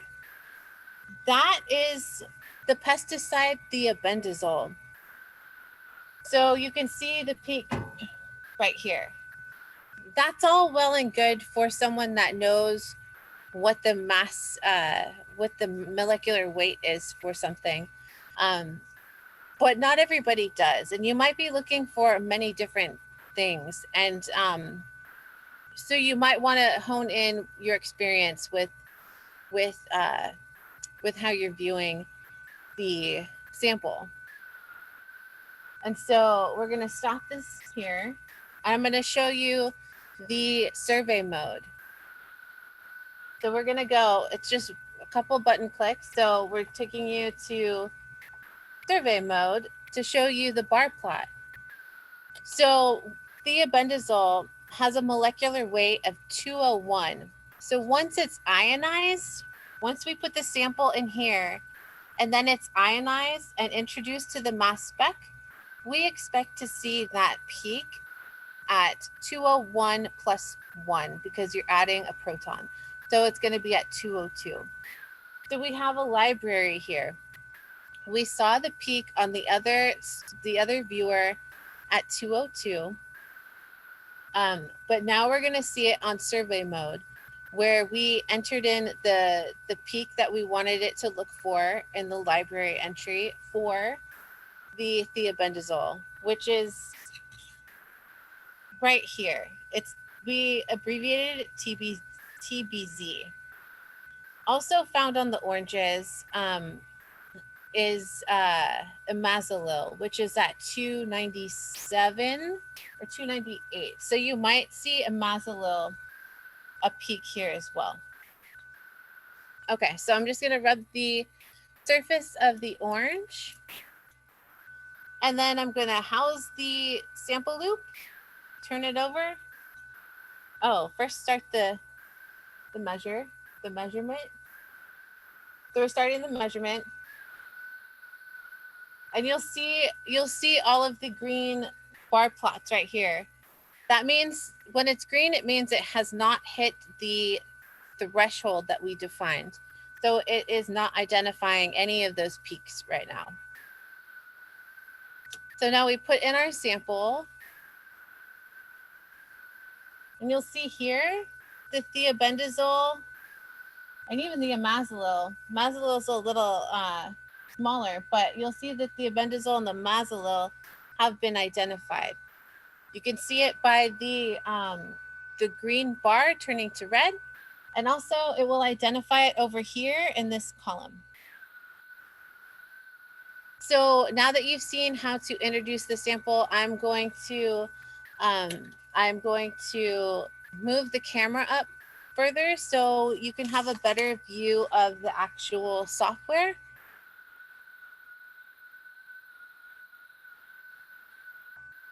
I'm gonna bring it back on profile mode. Let me move this up.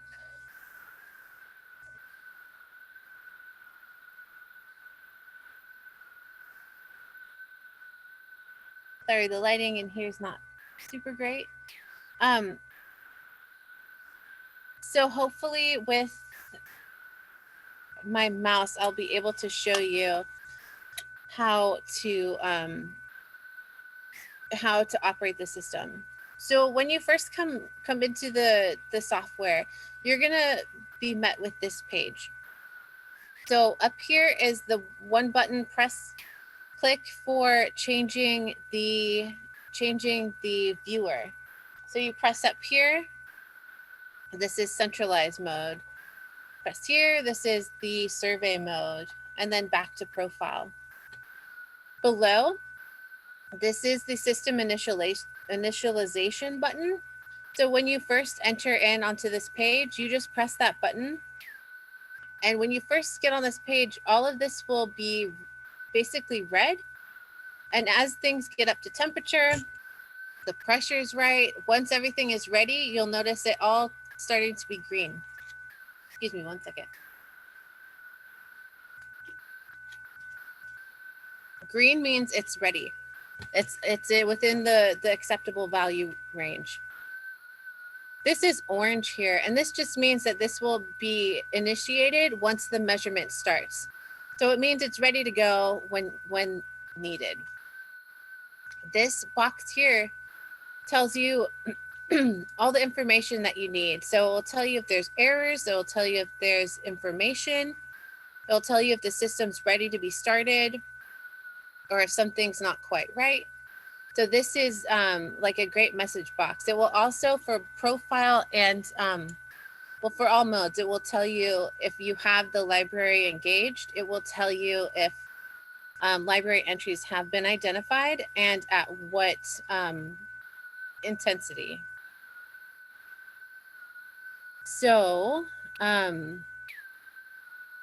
here is an export spectrum. So you can,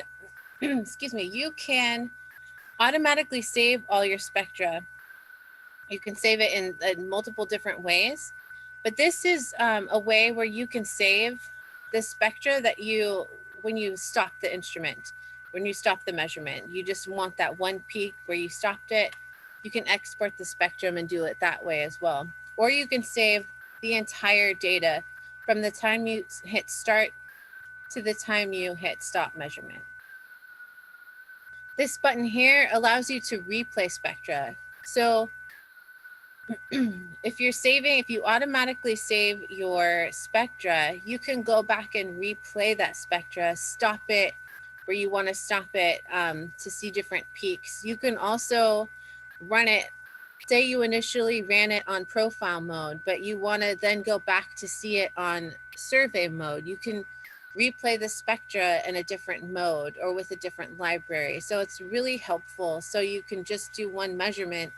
and then go back and look at the different results for it. This is the settings area. And what you'll see is you have a lot of control over your, what you see and what, you have a lot of control over this instrument. There's 3 different basic types of users. There's a user, excuse me, that has access to only the main operation window. And so they can take measurements, look at the results, but they are pretty much, they just stay within that realm. You have another user that is allowed to then go into the settings area and look and change different settings. After that, but they're not allowed to do user accounts. After that, you have a person that has all the rights that can do everything. So this would be not the average user limited to the main operation window. This would be someone with a little more access. But here you're able to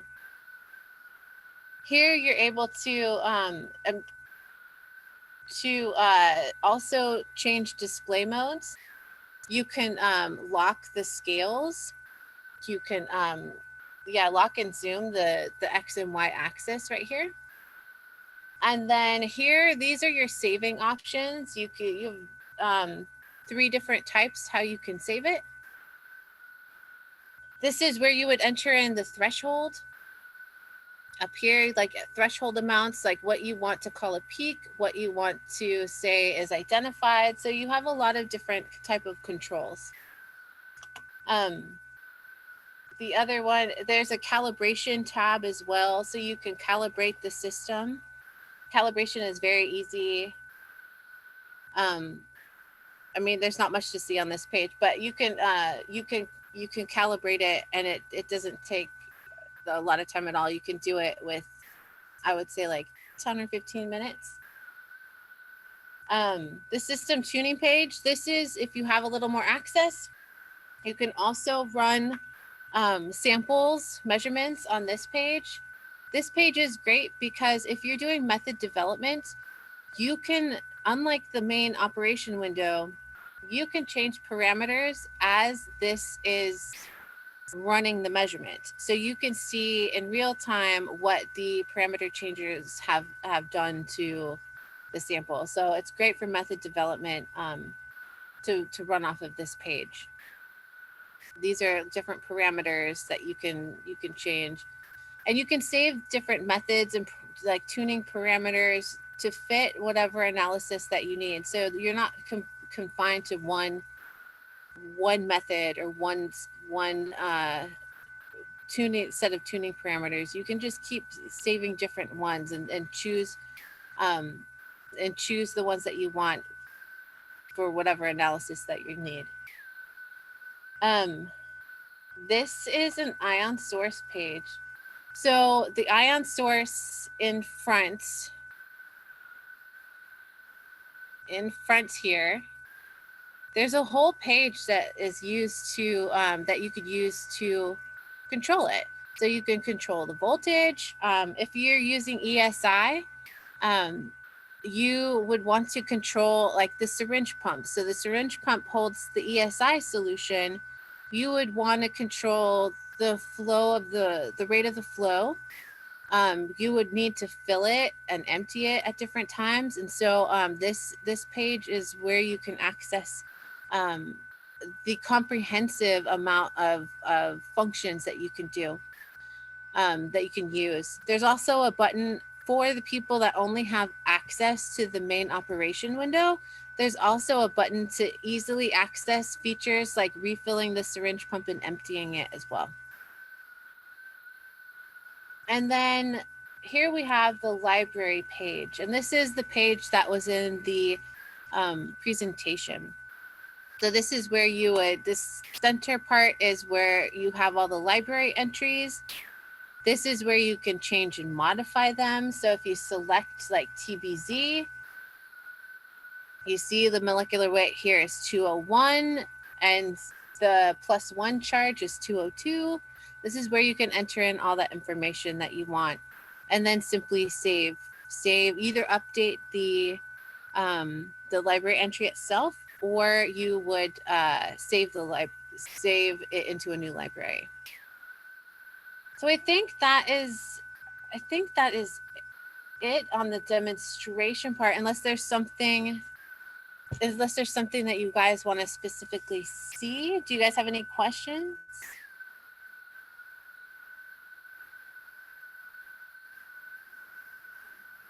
ค่ะไม่ทราบมีคำถามบ้างไหมคะ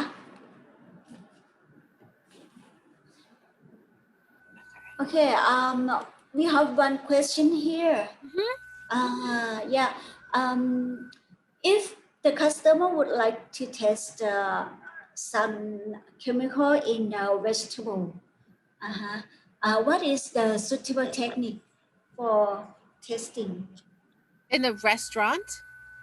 No, I think that is for the fresh vegetable. Like vegetable. they might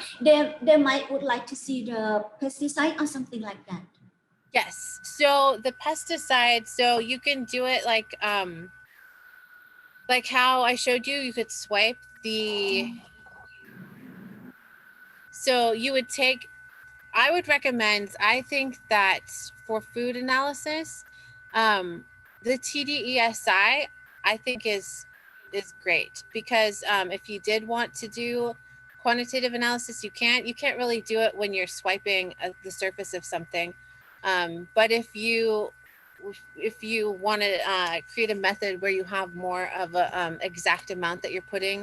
introducing to a probe, like with the liquid, it's a great technique. But so if you want to do vegetables, how we usually do it, just for qualitative analysis, there's a store I go to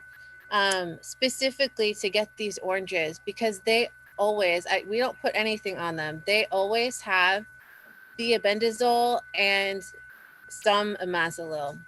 So what you're seeing is exactly what has come from the grocery store. They're used to create like a nice, one of them is used to keep the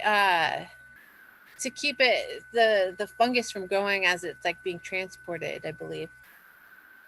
But it shows you should always wash your hands after touching non-organic fruits and vegetables. So I'm just swiping. So if you see right here, like you see my hands, I'm just swiping the surface. So it's super easy. You just swipe the surface. And that's, let me just start the measurements. I keep forgetting to do that part. So there's the background noise. And so before I introduce the sample, the sample that, or the compound that is most prominent is, and I'm gonna move this up just a little bit, just so you could see the spectra a little better. You'll also be able to see me introduce it and then the spectra on both of these. Excuse me, but what we're going to be looking for is thiabendazole specifically. Thiabendazole has a molecular weight of 201. So when we put it in here and it's ionized, you're going to see 202. So that's the ion is 202. And so that's where we're going to be looking for the pesticide. It's like right here. I'm going to put the mouse on that area if I can see it properly. So it should be like right, I think right there. So once we put this in here, we should see that. Now there's also a imazolil. And okay, that molecular weight is 296. So once it's ionized, you'll see a peak at 297. So we're expecting to see these two peaks because those two pesticides are in fact on the orange. Would you like me to try to move this closer to the screen so you can see it better? Or do you want to see me put this sample in here?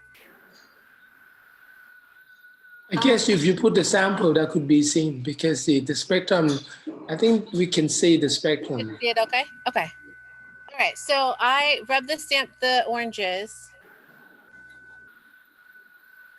And so we're just rubbing this loop right here. Jennifer, Yeah. before doing that, could you move the mouse under the scale? I mean, at the mouse on the computers. Move to the peak that you expected, 201 or something. Yes. Yes. But below the spectrum, a little bit further, please. Yeah, like that. Okay. Okay, So it won't hide the spectrum, and then you can put it in and see. Yeah, you can see that nicely. Hold on one second. Right. I need to You need some mount, right? I can't see it very clearly on my computer. So I it's gonna see. be okay. Down It's gonna there. be, I think Yeah. it's gonna be here. Oh yeah, just there, right Okay. there. Okay. Okay, So we can see what happened. So I'm gonna rub this orange again. It's gonna be, there we go. So we're just wiping the surface. And then so we wipe the surface with this loop. So then I'm gonna pull up and I'm just housing it just to keep it safe on the way into the TD heater, which is right here. So watch for the peak now and watch how quickly it ionizes. Do you see that peak? Oh wow. Yeah. That's just at the grocery store. Yeah. There's some grocery stores are better than others, but this one is always my jackpot. Like I always get really It good. is indeed. Yes. Okay. So now let me show you again. So we're gonna do this one more time, but I'm gonna show it to you in the survey viewer. So the questions about the vegetables, I think they are looking for something like salad vegetable, right? Green salad. Is that the questions? ครับใช่ green salad ไหมครับ จริงๆคือเขาเขียนแค่ว่าสารตกค้างในผักเฉยๆอะค่ะ ครับงั้นก็ the same thing นะครับก็คือ let me translate in Thai นะครับก็คือจะคอนเซ็ปต์ก็คือว่าจะเห็นที่ว่าทำจากส้มเนี่ยก็คือลักษณะเดียวกันถ้าเกิดมีผักผลไม้ที่เราคิดว่าสารตกค้างเนี่ยสิ่งที่ทำง่ายๆก็คือเอาปลายทิปเนี่ยไปถูมานะครับบนผักหรือผลไม้ที่ผิวนะครับที่ผิวไม่จำเป็นจะต้องมาบดผักแล้วเอาน้ำผักมาทดสอบหมายความว่าจากผิวผักเนี่ยเราสามารถเอาตรงเนี้ยเข้าไปตกค้างได้เลยยกตัวอย่างผมยกตัวอย่างผักกาดแล้วกันนะครับผักกาดโอกาสที่มีตกค้างมากก็คือบริเวณขั้วตรงข้อตรงก้านมันอะที่มันซ้อนๆกันอยู่นึกออกไหมครับตรงนั้นจะมีโอกาสที่มียาฆ่าแมลงตกค้างเยอะที่สุดถูกไหมฮะนึกภาพคณะไอ้ผักกะหล่ำเงี้ยนะตรงหัวของมันที่ก้านมันมารวมกันเนี่ยแล้วก็เอาไอ้ตัวทิปตัวเนี้ยไปจิ้มถูแถวนั้นแล้วก็เอามาจิ้มแบบที่เขาทำมาสักครู่ก็จะเห็นว่าจะมีสารอะไรเกิดขึ้น Jennifer could you try the oranges again Yes. Do you want to see it on this profile mode or do you want to see it sorry my keyboard just ran out of battery so I'm switching it out. Do you want to see it on here again? Can we see that on the profile mode again? On profile, That'd be sure. nice. Sure. All right, let me just switch and then we come back to the time profile time mode. Sure. But we can do that to see first. It's charming up at the first time and then it's decline because it's due to the evaporation, right? Okay.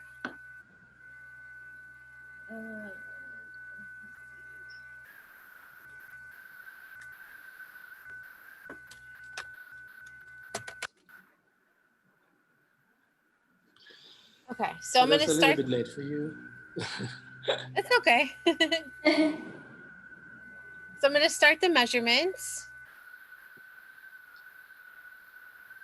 Okay, and let me move this. Let me see if I can. If you could move them out to the other compounds, I think there are two of them, right? There are. The other one, Is it 290 something? 298. Let me see here. โอเคค่ะระหว่างที่รอมีคำถามรออยู่อีก2คำถามนะคะก็คือจะมีเรื่องของคำถามที่บอกว่าในการใช้งานเครื่องมีข้อควรระวังแล้วก็ข้อจำกัดอะไรบ้างหรือเปล่านะคะ1คำถามแล้วก็มีอีกคำถามนึงคือบอกว่าสามารถบอกปริมาณได้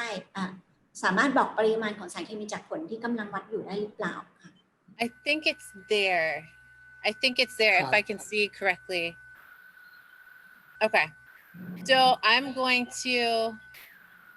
oh no, why did I do that? Hold on 1 second. I think it'll be about there. Right, that's okay. Okay. All right. So we have this sample probe and I'm going to take this. So we have the oranges So I'm just gonna rub the sample loop. ถ้าเกิดเป็นผักผลไม้ก็ทำลักษณะเดียวกันนะครับถ้าเป็นผักอะไรก็ถูไปที่ผักเหมือนกันเนาะโอเค Okay, and then I'm gonna, so there's a sample loop. Then I'm going to pull this up Okay. just to keep it safe on the way into the thermal desorption heater.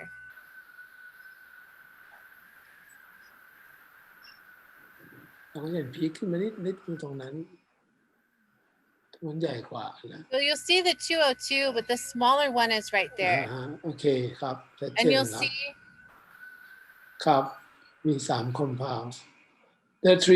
compounds right 3 or 4 compounds there, yes, but some might not be pesticides. We're not sure. right So this one could either be like the dimer of the 201 or 202 because it happens to be at 40, like around 404. But then there's also another type of pesticide which we haven't ran a standard to confirm it is, and that would be like difenoconazole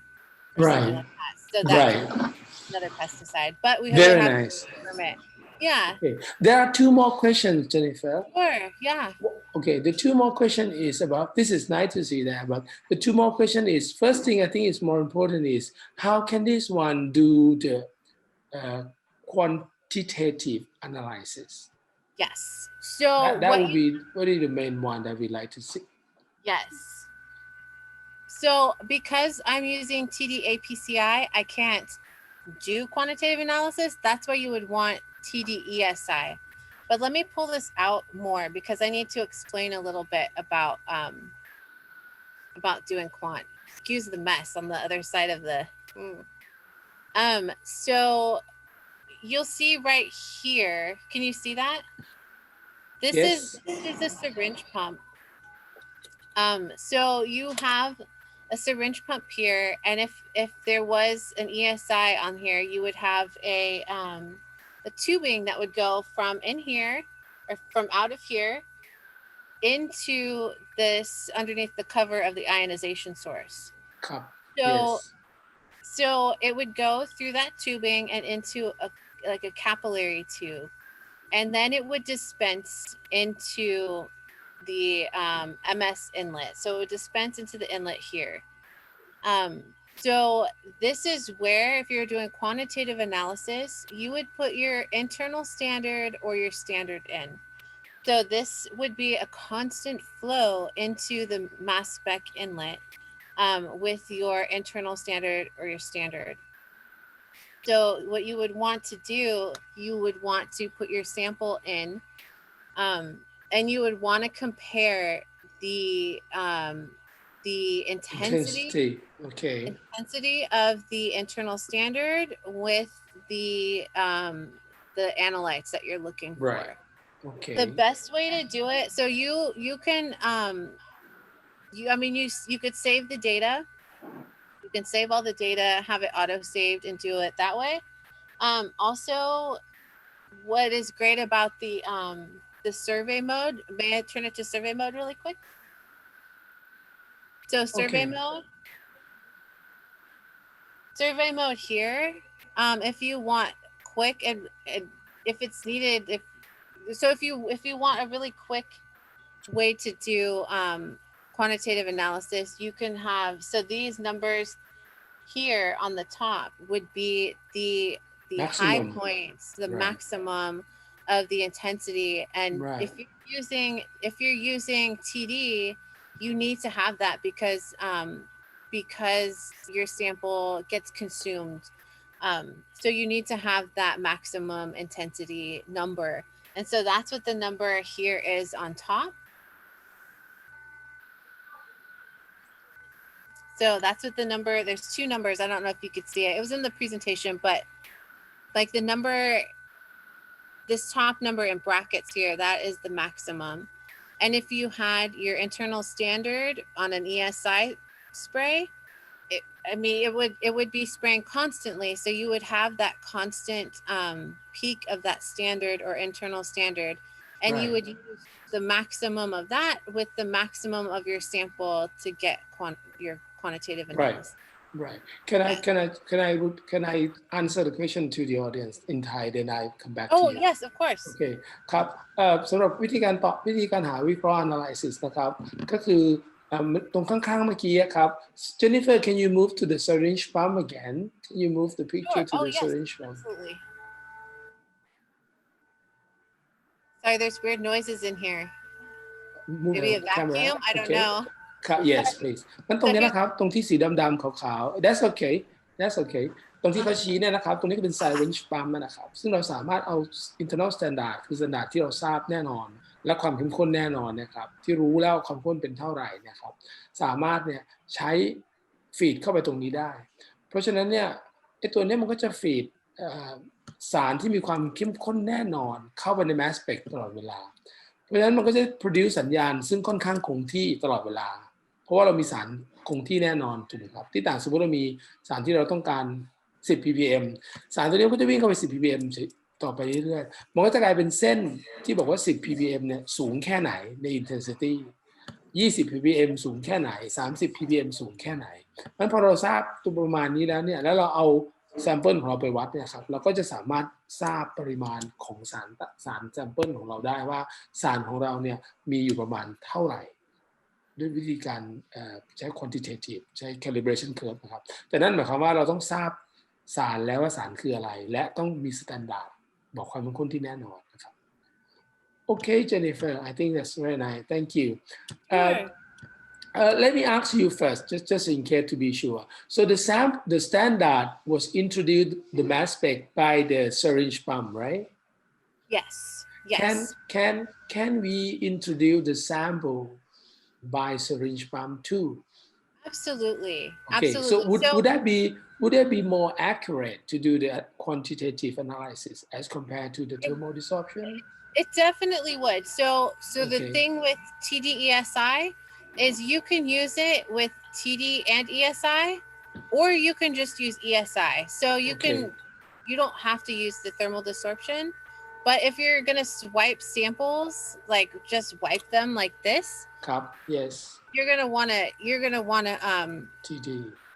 Yeah. So Okay. but you can introduce the sample. We actually do this a lot here. So the Introduce the question sample directly in here. So the question is, if the standard was introduced by syringe pump and we have plenty of amount of sample, we can introduce by syringe pump too, right? Yes. And then we can make a calibration more accurate as compared to the thermal desorption. Absolutely. Yes. Okay. Let me translate that a little bit. โอเคครับเนื่องจาก internal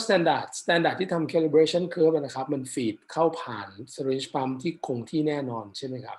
เพราะฉะนั้นถ้าเกิดวิธีการ analysis quantitative ที่ดีที่สุดที่ให้แม่นที่สุดก็คือเราก็ควรจะมี solution sample ใช่ไหมครับแล้วก็วัดแล้วก็ฟีดเข้าไปใน syringe pump เช่นเดียวกันเราก็จะได้ค่าปริมาณที่แน่นอนแน่ๆแต่ถามว่าถ้าทำอย่างนี้เทียบกับ TD เนี่ยทำแบบนี้จะแม่นกว่า TD เพราะ TD มันจะมี threshold เพราะ TD ไอ้ ESI เราใส่ไปทีเดียวใช่ไหมครับมันก็พุ่งขึ้นมาทีเดียวแล้วมันก็จะหายไปเพราะมันเป็น pulse inject เข้าไปเพราะฉะนั้นความแม่นยำเนี่ยมันจะสู้การฟีดตลอดแบบที่เราทำสลิงปาไม่ได้แต่นั่นคือกรณีที่เรามีแซมเปิลเยอะนะครับแต่ในกรณีอย่างผักผลไม้ที่เราไปถูมาเนี่ยก็คงเป็นไปไม่ได้ที่เราจะเก็บแซมเปิลที่ฟีดใส่สลิงปาใช่ไหมครับก็สามารถใช้ TD ESI เนี่ยวิเคราะห์ปริมาณวิเคราะห์ได้ครับงั้นเดี๋ยวผม move to next question นะครับ Jennifer we have another questions I think the last one we have right question ใช่ไหมครับมี question อีกอันนึงบอกว่าเนื่องจากเครื่องมันต้องยกไปยกมาแล้วดูมันจะมีปั๊มมีอะไรที่เครื่องทำงานหมุนตลอดเวลาเนี่ยครับมันมีอะไรที่ต้องระวังไหมครับในการใช้งานกระแทกอะไร sorry I'm sorry I asked you in Thai It's okay. It's confusing okay Jennifer the question is because it's kind of aspect we have something pumping all the time right and we have charge electro high voltage right things everything is there any precautions very important precautions that we need to be taking care of using this machine can you list the first number one is the most precaution and blah blah blah maybe Okay, two or three whatever is important Sure. for people to be aware of that when using this Sure. So first, let me say, I travel with this instrument. I've traveled with it so many different places. I put it on an airplane, in the luggage, like you check it in as luggage, and then I get to the hotel, and I take it out and I turn it on and it's okay to go. So there's nothing, I mean, it's very robust. The precaution that we definitely have is that the high voltage is you use a lot of high voltage for Discharge. the ionization source. Right. And so we have a mechanism in place. It's called cover interlock. So right here, you're seeing the cover of the ionization source right here. We have a cover interlock. So if this cover is removed, the high voltage automatically turns off. So so if you take this cover off and you expose the high voltage area, it automatically will shut the high voltage off. Also, there's ways where you can unplug it if you want to manually unplug it. This instrument here, the mass spec, is designed not to be open. So there's no maintenance that goes on in here. The most maintenance goes on with the ionization source. So you will be doing minimal maintenance. It takes like 5 minutes to do, like, change a capillary needle if you have ESI. It's super easy, but this is the only part that you would be exposed to high voltage. And if you took it off, this cover, the high voltage would be dropped to zero. So in normal operation, there's nothing to worry, right? Oh no, not at all. No, just only you want to fix or moving something, right? Exactly. If you Okay. take this cover off, then yeah. Which is not the common thing that we used to do, right? No, Normally, no. no. So it's just simply there's nothing worry about on normal operation. Let me Yes. ask the last questions. When you Sure. move this system, we always recommend to take the ionization discharge of the mass spectrometer, right? When you're No. moving around, or you can carry things to packing everything around. We have a Pelican case. I don't know if you're familiar with those. It's a big, heavy, not heavy, but it's a big case that we use. And if you get hold everything. Yeah, so we have foam. We have foam that is specially cut to hold this together. So all we do is cover this so nothing gets into the sample introduction area, but you can put this into the case that it comes with, just like this. So we can carry the whole thing. No need to disassemble and assemble every time. Okay, let me translate that in Thai. Okay, so the most precaution นะครับข้อควรระวังสำคัญที่สุดก็คือเรื่อง high voltage นะครับซึ่งปกติใน on operation ปกติเนี่ยคงจะไม่มีใครจะไปเปิดฝาเปิดนู่นเปิดนี่เป็นนั้นว่าในสภาพการ operate ปกตินะครับเราก็ไม่ต้องกังวลอะไรมากนอกจากเรื่องบริเวณ ionization chamber นะครับมันจะมี high voltage ที่สำคัญที่เป็นอันตรายได้นะครับอีกส่วนหนึ่งคือส่วนด้านหลังของเครื่องซึ่งเป็น mass detector ก็จะมี high voltage อยู่อีกส่วนหนึ่งของการเป็น mass detector เพราะฉะนั้นเรื่องสำคัญก็คือเรื่องอะไรนะไฟฟ้าเท่านั้นเองไฟฟ้ากำลังสูงแต่ว่าในสภาวะปกติเนี่ยถ้าเราไม่ไปเปิดฝาอะไรมาก็จะไม่มีปัญหาอะไรนะครับอย่างที่ผมถามเพิ่มเติมไปแล้วว่าเวลาขนย้ายเนี่ยจะต้องถอดเข้าถอดออกอะไรหรือเปล่าเขาก็บอกว่าในแพ็กเกจในบ็อกซ์เนี่ยมันสามารถโฮลทั้งสองส่วนอยู่ด้วยกันตลอดเวลาได้เราไม่จำเป็นต้องไปเปิดฝาอะไรหรือถอดอะไรเลยก็คือปลั๊กไว้อย่างนั้นยกเว้นเราจะเปลี่ยนเครื่องเท่านั้นเองดังนั้นสภาวะปกติเนี่ยก็คงไม่ต้องมีอะไรต้องระวังมากก็ค่อนข้างแข็งแรงเขาขนขึ้นเรือบินใส่กระเป๋าไปในตอนไหนก็ยังใช้งานได้อยู่ครับน่าจะเป็นคำตอบได้ที่ชัดเจนนะครับแนนมีอะไรไหมครับไม่มีละค่ะอาจารย์ขอบคุณมากค่ะ จะดึกแล้วสำหรับเจนนิเฟอร์ใช่ค่ะแล้วก็จริงๆแล้วเวลาของเราก็หมดแล้วนะคะสำหรับวันนี้ก็ต้องขอบพระคุณอาจารย์ตะวันสุขน้อยแล้วก็เจนนิเฟอร์ไพเพอร์ นะคะที่มาให้ความรู้ในวันนี้นะคะ Jennifer thank you very much for your time Thank you so much. It's great to see you, and I hope to see you again guys. sometime. Yeah. When the COVID disappear, I know. you have to come to Thailand. The first thing that we're doing when it clears, we're going to Thailand. That's Okay, it. and congratulations for your new president. Oh, I know. Thank you. Thank you. Okay, enjoy, and have a good night. Thank you. See you too. Bye bye. Thank you Bye. for your presentation bye Thank Bye. you. Bye, ค่ะ Nan. Bye. ค่ะแล้วก็สำหรับวันนี้เนี่ยนะคะเราก็ในส่วนของการสัมมนาเราก็